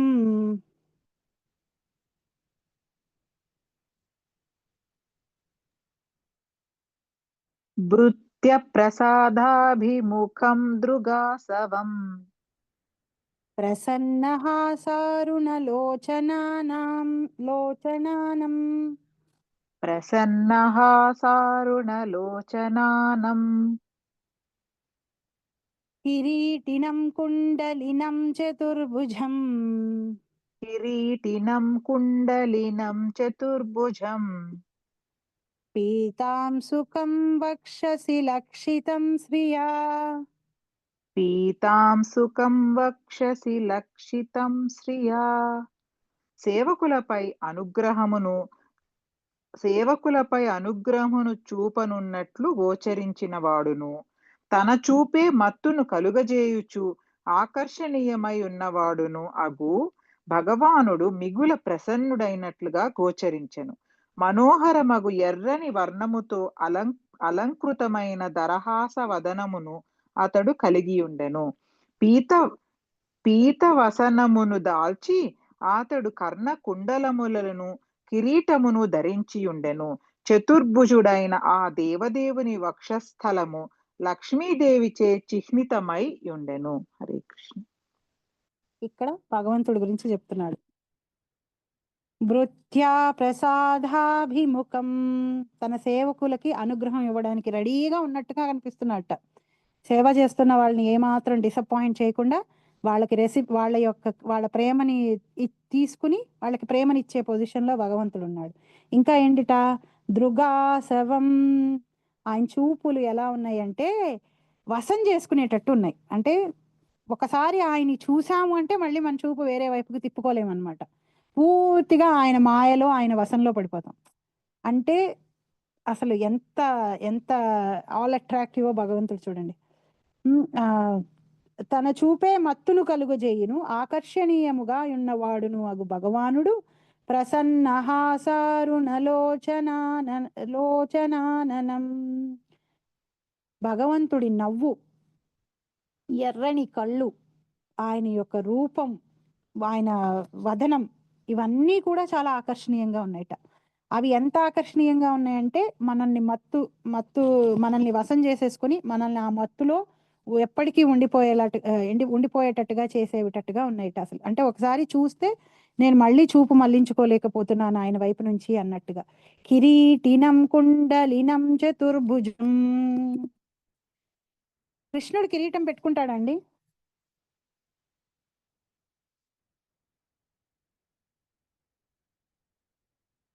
నెమలి పింఛమే కనబడుతుంది కదా, కిరీటం తోటి కనపడదు మరి ఇక్కడ. అంటే ఇక్కడ ఉన్నది బృందావన కృష్ణుడు కాదు. బృందావన కృష్ణుడు టర్బన్ వేసుకుంటాడు, అంటే మన తలపాగా, కిరీటం పెట్టుకోడు. ఎందుకని? గోపబాలుడి కింద ఉంటాడు కాబట్టి. అంటే ఇది వైకుంఠం, అంటే రాజు అయినటువంటి కృష్ణుడు. సో వైకుంఠంలో ఉన్నటువంటి ఐశ్వర్య స్వరూపమైనటువంటి నారాయణుడు, వెంకటేశ్వరుడు ఆ స్వామి అన్నమాట. అందుకని ఈయనకి కిరీటం ఉంది, కుండలిలాలు ఉన్నాయి, చతుర్భుజం ఉన్నాయి. పీతాం సుఖం వక్షసి లక్షితం శ్రియం.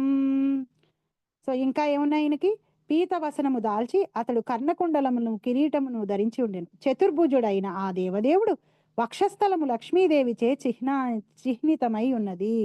లక్ష్మీదేవి ఆయన వక్షస్థలం మీద ఉంది, ఇలా కనిపించాడు ఆయనకి. ఇది దర్శనం అయింది బ్రహ్మదేవుడికి. పద్మపురాణములందరూ ఉత్తరఖండమునందు యోగపీఠము యొక్క పూర్తి వర్ణము కలదు. ఆ యోగపీఠం నందు మూర్తిభవించిన ధర్మము, జ్ఞానము, ఐశ్వర్యము, వైరాగ్యములు భగవానుని పాదపద్మముల చెంత ఆసీనమై ఉండును. ఈ 4 రూపం ధరించి ఉంటాయి భగవంతుడి దగ్గర. ప్రతిదీ కూడా భగవంతుడి దగ్గరికి వెళ్ళేటప్పటికి ఒక రూపాన్ని ధరించి ఉంటాయి. మనకి ఇక్కడ ఒక కాన్సెప్ట్ లాగా కనిపిస్తుంది. ధర్మం రూపంగా ఉన్నట్టు మనకి పరీక్షిత్ మహారాజుకి తోటి డిస్కషన్ అయినప్పుడు ధర్మము, భూదేవి ఒక రూపంతో కనిపిస్తాయి. కానీ సాధారణంగా ఎక్కువగా వైకుంఠంలో అవన్నీ ఒక పర్సానిఫైడ్ అంటారు, ఒక రూపంతో ఉంటాయి ఎప్పుడు. సో ధర్మము, జ్ఞానము, ఐశ్వర్యము, వైరాగ్యములు భగవానుని పాదపద్మముల చెంత ఆసీనమై ఉండును. ఆ దేవదేవునికి సలహా నొసుగుటకై ఋగ్వేదము, సామవేదము, యజుర్వేదము, అథర్వణ వేదము స్వయంగా ఉపస్థితమై ఉండును. చండు ఆదిగా గల 14 శక్తులు అచటనుండును. చండు, కుముదుడు అనువారులు తొలి ద్వారపాలకులు. వీళ్ళిద్దరు ఆయన యొక్క ఫస్ట్ ద్వారపాలకులు, డోర్ కీపర్స్ అన్నమాట. భద్రుడు, సుభద్రుడు అనువారులు మధ్య ద్వారపాలకులు. చివర ద్వారము చెంత జయ విజయులు, అంటే ఆయన ఇంటిమేట్ డోర్ దగ్గర ఉండేవాళ్ళు వీళ్ళు, లాస్ట్ డోర్ దగ్గర ఉండేవాళ్ళు జయులు. ఈ 6 ఆయన యొక్క ద్వారపాలకులు. కుముదుడు, కుముదాక్షుడు, పుండరీకుడు, వామనుడు, శంకుకర్ణుడు, స్వరనేత్రుడు, సుముఖుడు మొదలగు ఇతర ద్వారపాలకులు కలరు. ఆయనకి 7 ద్వారాలు దాటిన తర్వాత ఉంటాడు కదా. సో ఈ ద్వారపాలకులందరూ భగవత్ ప్రసాదము ఈ ద్వారపాలకులచే చక్కగా అలంకరింపబడి రక్షింపబడుచుండును. భగవత్ ప్రసాదము అంటే ఫుడ్, ప్రాసాదము అంటే ఆయన యొక్క భవనం, ఆయన యొక్క హౌస్. వీళ్ళందరి చేత ఎప్పుడూ కూడా అలంకరించబడి చక్కగా రక్షించబడుతూ ఉంటుంది. సో వీళ్ళందరూ ఆయన చుట్టూ ఉంటారు ఎప్పుడూ కూడా. సో ఇది వైకుంఠంలో ఉన్నటువంటి నారాయణుడు, ఆ భగవంతుడు, దేవాది దేవుడైనటువంటి శ్రీకృష్ణుడి యొక్క దర్శనం బ్రహ్మదేవుడికి ఇలా జరిగింది. ఇంకా ఏమేం చూశాడు? వీళ్ళందరినీ చూశాడు, అక్కడ పార్షదుల్ని చూశాడు, ఆయన యొక్క రూపాన్ని ఎంత చక్కగా వర్ణించేశాడు కదా. ఇప్పుడు నెక్స్ట్ 17th ఇంకా ఏమేమి శక్తులను అక్కడ చూశాడో చెప్తాడన్నమాట. 17th శ్లోక. అద్యర్హనీయసనం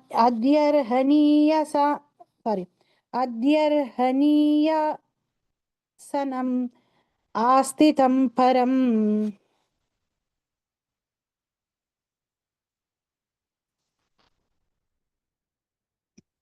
అద్యర్హణీయాసనమాస్థితం పరం వృతం చతుషోడశ పంచశక్తిభిః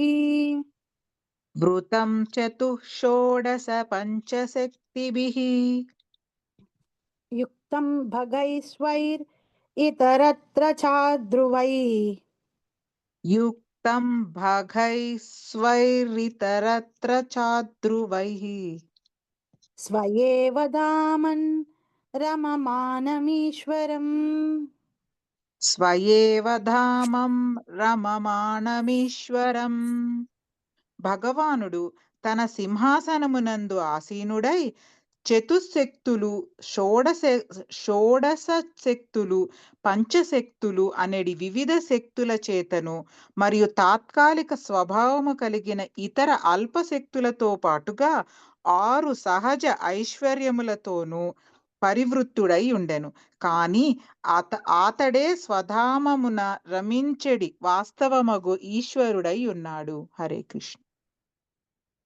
అన్ని మనకి ఈ ఈ ప్రపంచం, భౌతిక ప్రపంచం 25 ఎలిమెంట్స్ తోటి చేయబడింది అని మనకి తెలుసు కదా. ఆ 25 ఎలిమెంట్స్ కూడా రూపాలు దార్చి ఆయన సింహాసనం మీద కూర్చుని ఉంటే ఆయన చుట్టూ సేవకి అక్కడ నిలబడి ఉన్నాయంట. శ్రీకృష్ణ భగవానుడు సహజముగానే షడ్విభూతి పూర్ణుడై ఉండును. 6 విభూతులు ఆయనకి ఎప్పుడూ సంపూర్ణంగా ఉంటాయి. సర్వోన్నత ఐశ్వర్యవంతుడు, ఆయన కంటే ఐశ్వర్యవంతులు ఎవ్వరూ లేరు. లక్ష్మీదేవి ఆయన సేవలో ఉంటుంది. శక్తిమంతుడు, ఆయన కంటే శక్తి కలిగిన వాళ్ళు ఎవరూ లేరు. ప్రసిద్ధిగాంచిన వాడు, ఆయన కంటే పాపులర్ కూడా ఎవరూ లేరు. అంటే కొంతమంది ఆయన్ని దూషిస్తున్నారండి అంటే అలా కూడా ఆయన పాపులరే, ఆయన్నే దూషిస్తారు వాళ్ళు. ప్రసిద్ధిగాంచిన వాడు, సౌందర్యవంతుడు, ఆయన కంటే అందమైన వాళ్ళు ఇంకొకళ్ళు లేరు. జ్ఞానవంతుడు, పూర్తి జ్ఞానం కలిగిన వాడు, మహోత్కృష్టుడు, అంతేగాక పరమ వైరాగ్యం. ఈ 5 లక్షణాలు ఉన్నాయి. దాంతో పాటు ఆయనకి పూర్తి వైరాగ్యం ఉంది. వేటితోటి ఆయన అంటిపెట్టుకొని ఉండడు. సో ఈ షడ్విభూతులు కలిగిన వాడు కాబట్టి ఆయన్ని భగవాన్ అని పిలుస్తాము అని చెప్పి పరాశరముని, వేదవ్యాసుని యొక్క తండ్రి అయినటువంటి పరాశరముని విష్ణు పురాణం ఫస్ట్ పురాణం. ఆ విష్ణు పురాణంలో భగవంతుడి యొక్క డెఫినిషన్ చెప్పి ఎవరిని భగవంతుడు అని పిలుస్తున్నాం అనే విషయం కూడా అక్కడ నారాయణుని, కృష్ణుని భగవంతుడు, పూర్ణ పురుషోత్తముడు, పరిపూర్ణ అవతారము అని చెప్పి చెప్తాం కాబట్టి ఆయనకి ఆ వర్డ్ ని యూజ్ చేశాడనమాట. సో అవి సృజన అంతే కాక పరమ వైరాగ్యవంతుడు ఆతడే. సృజన శక్తి కొరకై ఆతుడు ప్రకృతి, పురుషుడు, మహాతత్వము, అహంకారం అని 4గింటిచే సేవింపబడును. క్రియేషన్ చేస్తాడు కాబట్టి ఆయన ఈ విశ్వాలన్నిటినీ, ఈ మెటీరియల్ యూనివర్సెస్ అన్నిటినీ మహావిష్ణు రూపంలో కానర సముద్రంలో పడుకుని ఆయన ఊపిరి పీల్చి వదిలేసే టైంలో కొన్ని వేల విశ్వాలు తయారవుతూ ఉంటాయి. కాబట్టి ఆ క్రియేషన్ కి కావలసినటువంటి ప్రకృతి, పురుషుడు, మహత్తత్వము, అహంకారము, ఈ 4 ఉన్నాయి అక్కడ. ఈ 4 ఆయనకి అక్కడ కనిపించినాయి. ఇంకా ఏం కనిపించినాయట? పంచభూతములు, భూమి, నీరు, గాలి, అగ్ని, ఆకాశము, ఈ పంచభూతములు కనిపించినాయి. 5 కర్మేంద్రియములు అంటే హస్తములు, పాదములు, ఉదరము, గుదము, జ్ఞానేంద్రియము. సో ఇవి వర్కింగ్ సెన్సెస్ అన్నమాట. ఈ వర్కింగ్ సెన్సెస్ అన్ని కనిపడే. మనసు అనేది 16 చేతను అతడు సేవించబడును. మనసు కూడా అంటే అక్కడ ఆయన రూపం దాల్చి ఇవన్నీ టెంపరీ అయినా ఆయన ఇవన్నీ కూడా ఆయన చేత సృష్టించబడినవి. ఆయన దగ్గర అక్కడ సేవలో ఉన్నాయి ఇవన్నీ. ఇక 5 అంశాలు రూప, రస, గంధ, శబ్ద, స్పర్శ అంటే ఇవి సెన్సెస్. ఈ మన సెన్సెస్ అవే చేస్తాయి కదా, ముక్కు వాసన చూస్తుంది, ఇవి కూడా అక్కడ ఉన్నాయి అన్నమాట. ఈ 25 అంశములనిన భౌతిక సృష్టి యందు భగవానుని సేవించును. అతని సేవార్థమై అవి స్వయముగా ఉపస్థితమై ఉండును. 8 అల్ప విభూతులు తాత్కాలిక ఆధిపత్యం కొరకై యోగులచే పొందబడు అష్టసిద్ధులు. ఈ 25 కాకుండా అష్టసిద్ధులు కూడా అక్కడ ఉన్నాయి. అనిమ, లగిమ, ఇవన్నీ టెంపరీగా భౌతికమైన ప్రపంచంలో ధ్యాన యోగం చేసే వాళ్ళు పొందుతూ ఉంటారు ఈ సిద్ధుల్ని. అవి కూడా అక్కడ ఉన్నాయి. అంటే చూడండి, ఇక్కడ మనం చూస్తున్న ప్రతిదీ కూడా అక్కడి నుంచి వచ్చినవే. అక్కడి నుంచి భగవంతుడు మనకు అనుగ్రహించినవే, ఆయన సేవలో ఉన్నవే ఇక్కడికి వచ్చినాయి. వీటిని మనం పొంది మనం ఏమనుకుంటూ ఉంటాం? నేను భగవంతుడి కంటే గ్రేట్ అనుకుంటాం. అవన్నీ భగవంతుడు అనుగ్రహించినటువంటి శక్తులు, సిద్ధులే. అవి మనకు వచ్చినాయి. కొంచెం మనకంటే బ్రహ్మాండంగా పాడేవాళ్ళు లేరనుకోండి, అందరూ మనల్ని పొగిడి ఆహా ఓహో అంటున్నారు అనుకోండి, కొన్ని రోజులు అయిపోయిన తర్వాత అసలు నాకు తిరిగే లేదు, నేనే భగవంతుడేమో అనే ఫీలింగ్ లో ఉంటారు కొంతమంది అసలు. సో అవన్నీ ఏది మీరు తీసుకోండి ఈ ప్రపంచంలో, అది అక్కడి నుంచి వచ్చినవే. అవన్నీ అక్కడ ఎవరి సేవలో ఉన్నాయి? ఆయన సేవలో ఉన్నాయి. అక్కడేమి ఇండివిజువల్ లోకాల్లో వాళ్ళ ఓన్ కింగ్స్ లాగా వాళ్ళు లేరు. అక్కడ వాళ్ళు సర్వెంట్స్ లాగా ఉన్నారు భగవంతుడికి. ఇక్కడ ఏవైతే విభూతుల్ని చూసి మనం అబ్బా వీళ్ళు ఎంత ఆస్తిపరులు, వీళ్ళకి సహజంగా ఆటోమేటిక్ గా తెలియకుండా మనం ఏంటంటే, ఒక భక్తుడు ఒక ఐశ్వర్యవంతుడు ఉన్నాడు అనుకోండి, మనం ఆటోమేటిక్ గా మన అటెన్షన్ ఐశ్వర్యవంతుడి దగ్గరికి వెళ్ళిపోతుంది. అబ్బా వీళ్ళకి ఎంత ఆస్తి ఉందో, వీళ్ళు ఎంత గొప్పవాళ్ళు అని వాళ్ళని దగ్గరికి మనం వెళ్ళిపోయి ఉంటాం. భక్తుడికి మన దగ్గరికి వెళ్ళం, మనం అలా చూస్తాం.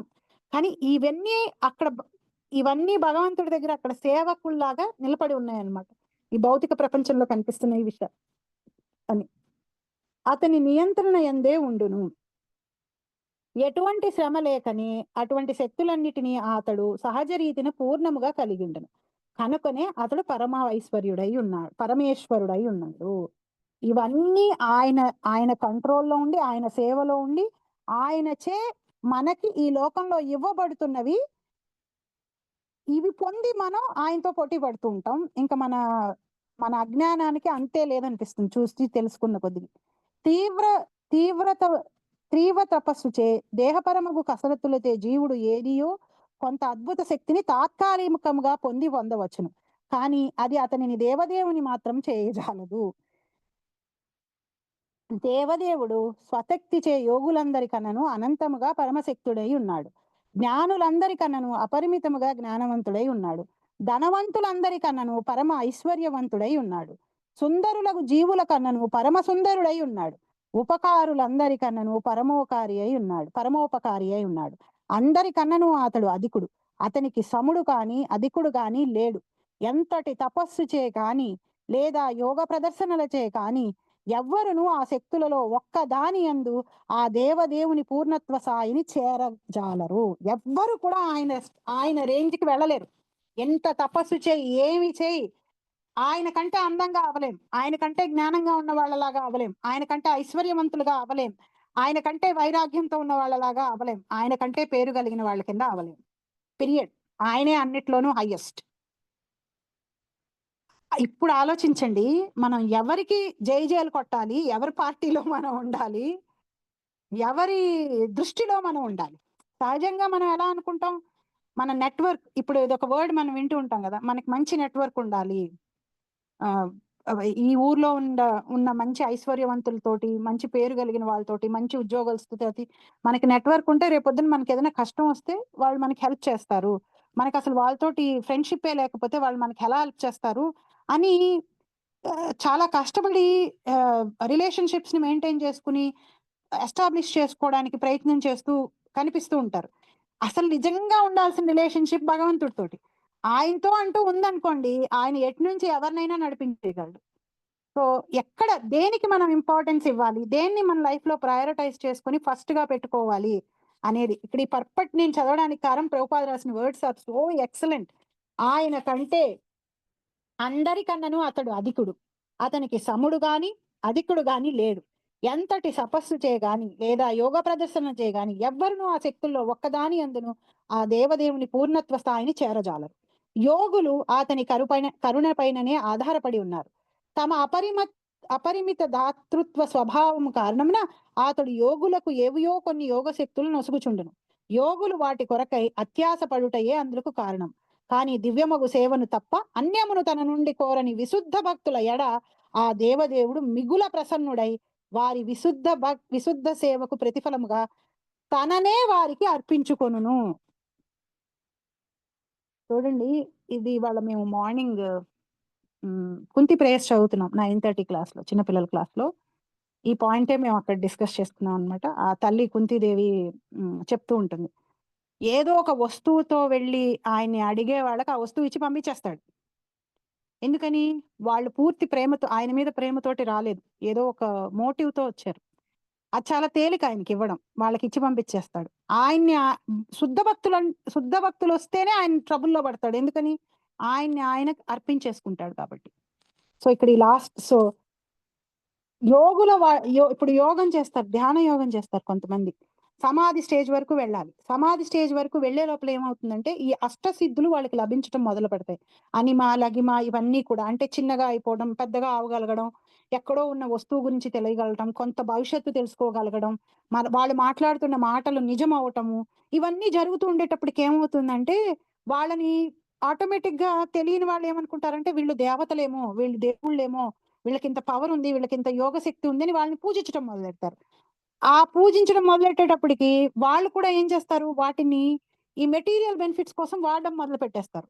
వచ్చిన వాళ్ళని సాటిస్ఫై చేయడం కోసం వాళ్ళు వచ్చి, ఏమండి మా పిల్లకి పెళ్ళి అవుతుందా అంటే వాళ్ళు చూసి భవిష్యత్తు అవుతుందండి అని చెప్పడం, ఇలా ఈ మెటీరియల్ దానికి వాడేసుకుని వాళ్ళ యోగ శక్తిని తగ్గించుకుని వెళ్ళిపోతూ ఉంటారు.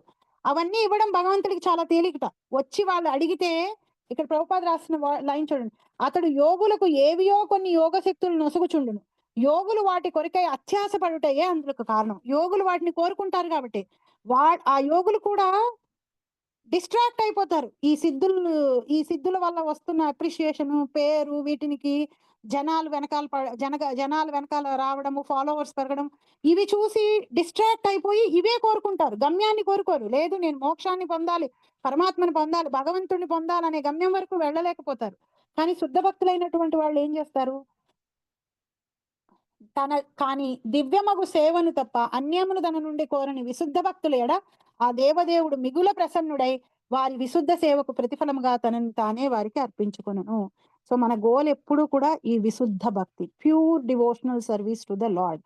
ఎటువంటి మెటీరియల్ థింగ్స్ తోటి దాన్ని మిక్స్ చేసి కలుషితం చేయకుండా ఆయన మీద పూర్తి ప్రేమతో, ఆయనకి దాసుల కింద మనం ఆయనకి నామం చెప్పుకుంటూ సేవ చేసుకున్నామంటే ఆయనే అర్పించేసుకుంటాడు.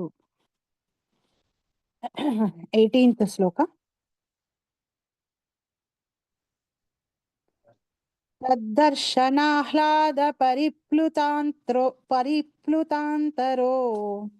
తద్దర్శనాహ్లాద పరిప్లుతాంతరో హృష్యత్తను ప్రేమ భరాశ్రులోచనః హృష్యత్తను ప్రేమ భరాశ్రులోచనః ననామ పాదాంబుజమస్య విశ్వసృగ్ ననామ పాదాంబుజమస్య విశ్వసృగ్ యత్పారమహంస్యేన పథాధిగమ్యతే యత్పారమహంస్యేన పథాధిగమ్యతే. ఆ విధముగా భగవానుని పూర్ణముగా గాంచి బ్రహ్మదేవుడు హృదయమునందు ఆనంద విహ్వలుడయ్యెను. పూర్ణ ప్రేమానందమున నయనములు ప్రేమాశ్రువులతో నిండగా అతడు భగవానునికి ప్రణమిల్లెను. జీవునకు అత్యున్నత పూర్ణత్వ పదం అదియే.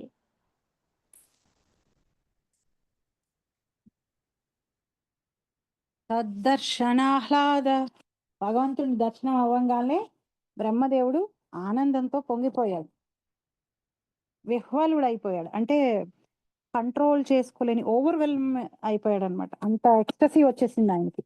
ఆ విధముగా భగవానుని పూర్ణముగా గాంచి బ్రహ్మదేవుడు హృదయమునందు ఆనంద విహ్వలుడి అయ్యను. పట్టరాని ఆనందంతో బ్రహ్మదేవుడు భగవంతుడిని చూడంగానే ఆ ఫీలింగ్స్ ని ఎక్స్పీరియన్స్ చేసుకున్నాడు. పూర్ణ ప్రేమానందమున నయనములు ప్రేమాశ్రువులతో నిండగా అతడు భగవానునికి ప్రణమిల్లి జీవునకు అత్యున్నత పూర్ణత్వ పదం అదియే. తన గోల్ని తను రీచ్ అయిపోయాడు బ్రహ్మదేవుడు. అంటే చూడండి, అసలు బ్రహ్మదేవుడు క్రియేషన్ స్టార్ట్ చేయడానికి ముందర కూడా కంప్లీట్ గా ప్యూర్ డివోటీ అయిపోయి భగవంతుడి దర్శనం చేసుకుని భగవంతుడి ఆదేశం మీద, అంటే సృష్టిని చేయాలి అనే కోరిక, బ్రహ్మదేవుడు ఎంత హైయెస్ట్ డివోటీ అంటే సృష్టిని చేయాలి అనే కోరిక కూడా భగవంతుడే ఆయన మనసులో పుట్టించి ఫస్ట్ ఆయన డివోటీ అయిన తర్వాత సృష్టి మొదలు పెట్టాడు. ఆ భగవంతుడి అనుగ్రహంతో, భగవంతుడి యొక్క ఇన్స్ట్రక్షన్స్ ద్వారా భగవంతుడు ఇచ్చినటువంటి ఇంగ్రీడియంట్స్ ని తీసుకొని సృష్టిని చేశాడు బ్రహ్మదేవుడు.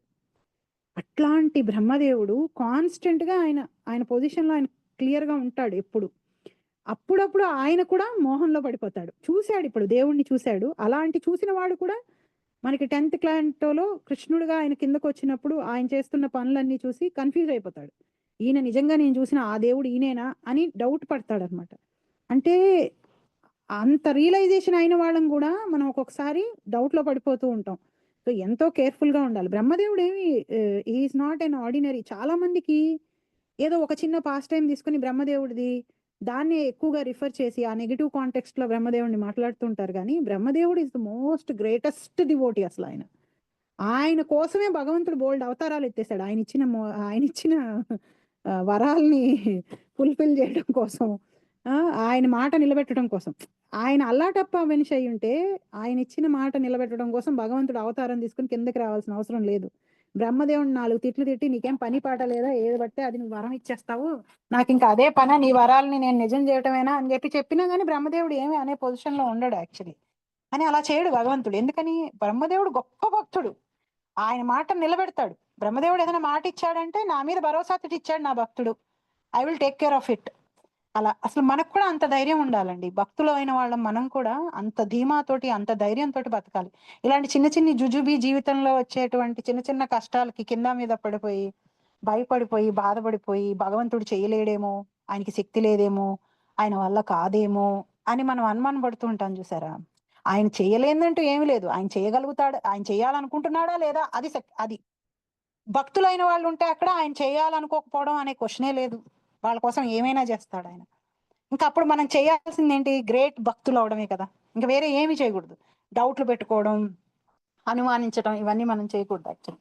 ఆ విధంగా భగవానుని పూర్ణముగా గాంచి బ్రహ్మదేవుడు హృదయం నందు ఆనంద విఫల అయ్యింది.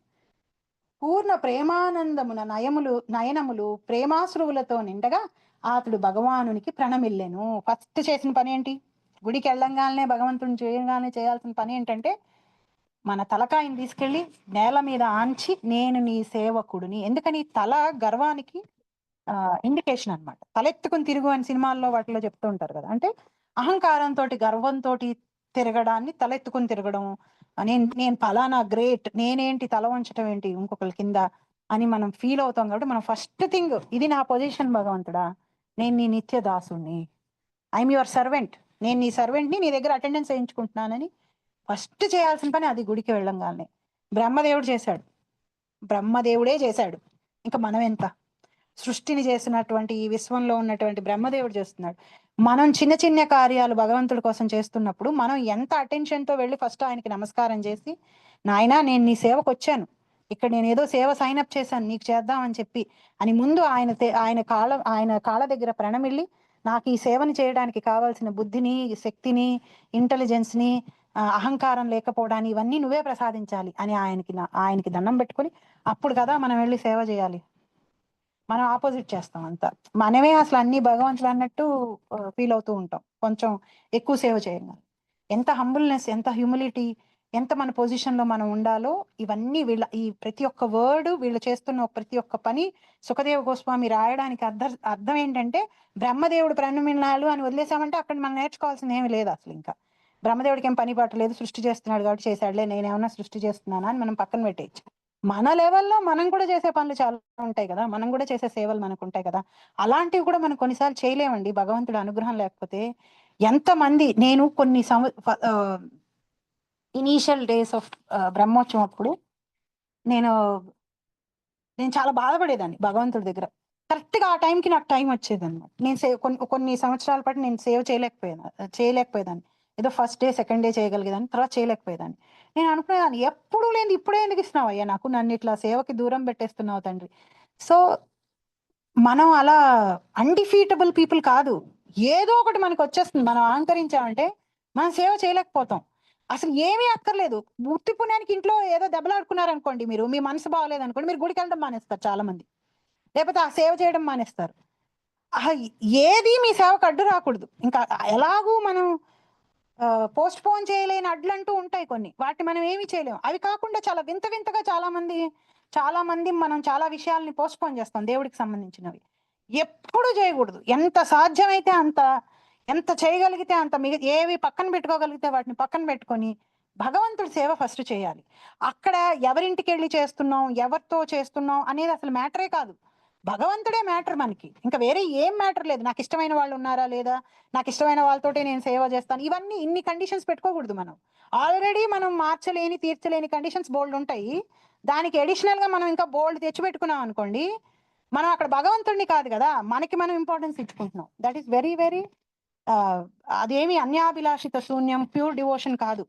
సో ప్యూర్ డివోషన్ అంటే ఇవే. మనమేమో పెద్దగా అందరినీ వదిలిపెట్టేసి, కుటుంబాన్ని వదిలిపెట్టేసి, భర్తను వదిలిపెట్టేసి, భార్యను వదిలిపెట్టేసి, పిల్లల్ని వదిలిపెట్టేసి చేయక్కర్లేదు. భగవంతుడిని ఫ్రంట్ లో పెట్టుకొని నడవాలి అంతే. That is what is pure devotional. ఆయన్ని ముందు పెట్టుకోవాలి.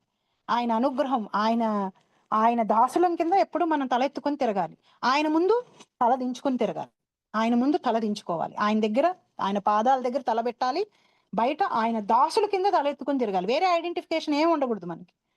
అది ఇక్కడ బ్రహ్మదేవుడి, ఇది పరమహంసల సిచ్యువేషన్. ఇలా ఉంటారు పరమహంసలని పర్పట్లో ప్రభుపాద రాస్తారు. శ్రీమద్ భాగవతం అనేది ఘనమైన వాగ్మయము పరమహంసల కొరకై ఉద్దేశింపబడిందని దీని ఆది అందే తెలుపబడినది. పరమో నిరుష్ఠానాం సతాం అనగా శ్రీమద్ భాగవతము అసూయ ద్వేషముల నుండి పూర్తిగా విడివడి ఉన్నట్టి మనుజులకే ఉద్దేశింపబడినది. భాగవతం ఎవరికి బాగా అర్థం అవుతుందంటే, ఎవరికైతే అసూయ ద్వేషం ఉండదో వాళ్ళకే భాగవతం అర్థం అవుతుంది. బద్ధ జీవనమునందు ఈ మాశ్చర్యభరిత జీవనము పైనుండియే అనగా పూర్ణ పురుషోత్తముడు శ్రీకృష్ణ భగవానుని ఎడ ఆశ్చర్యమును కలిగి ఉండటతోనే ఆరంభం కాగలదు. మనకి ఈ ఎన్విఎస్ జలస్ ఎక్కడ స్టార్ట్ అవుతుందంటే భగవంతుడితో స్టార్ట్ అవుతుందిట. అంటే భగవంతుడి పట్ల మనం ఆ ఫీలింగ్స్ ని చూపిస్తాం.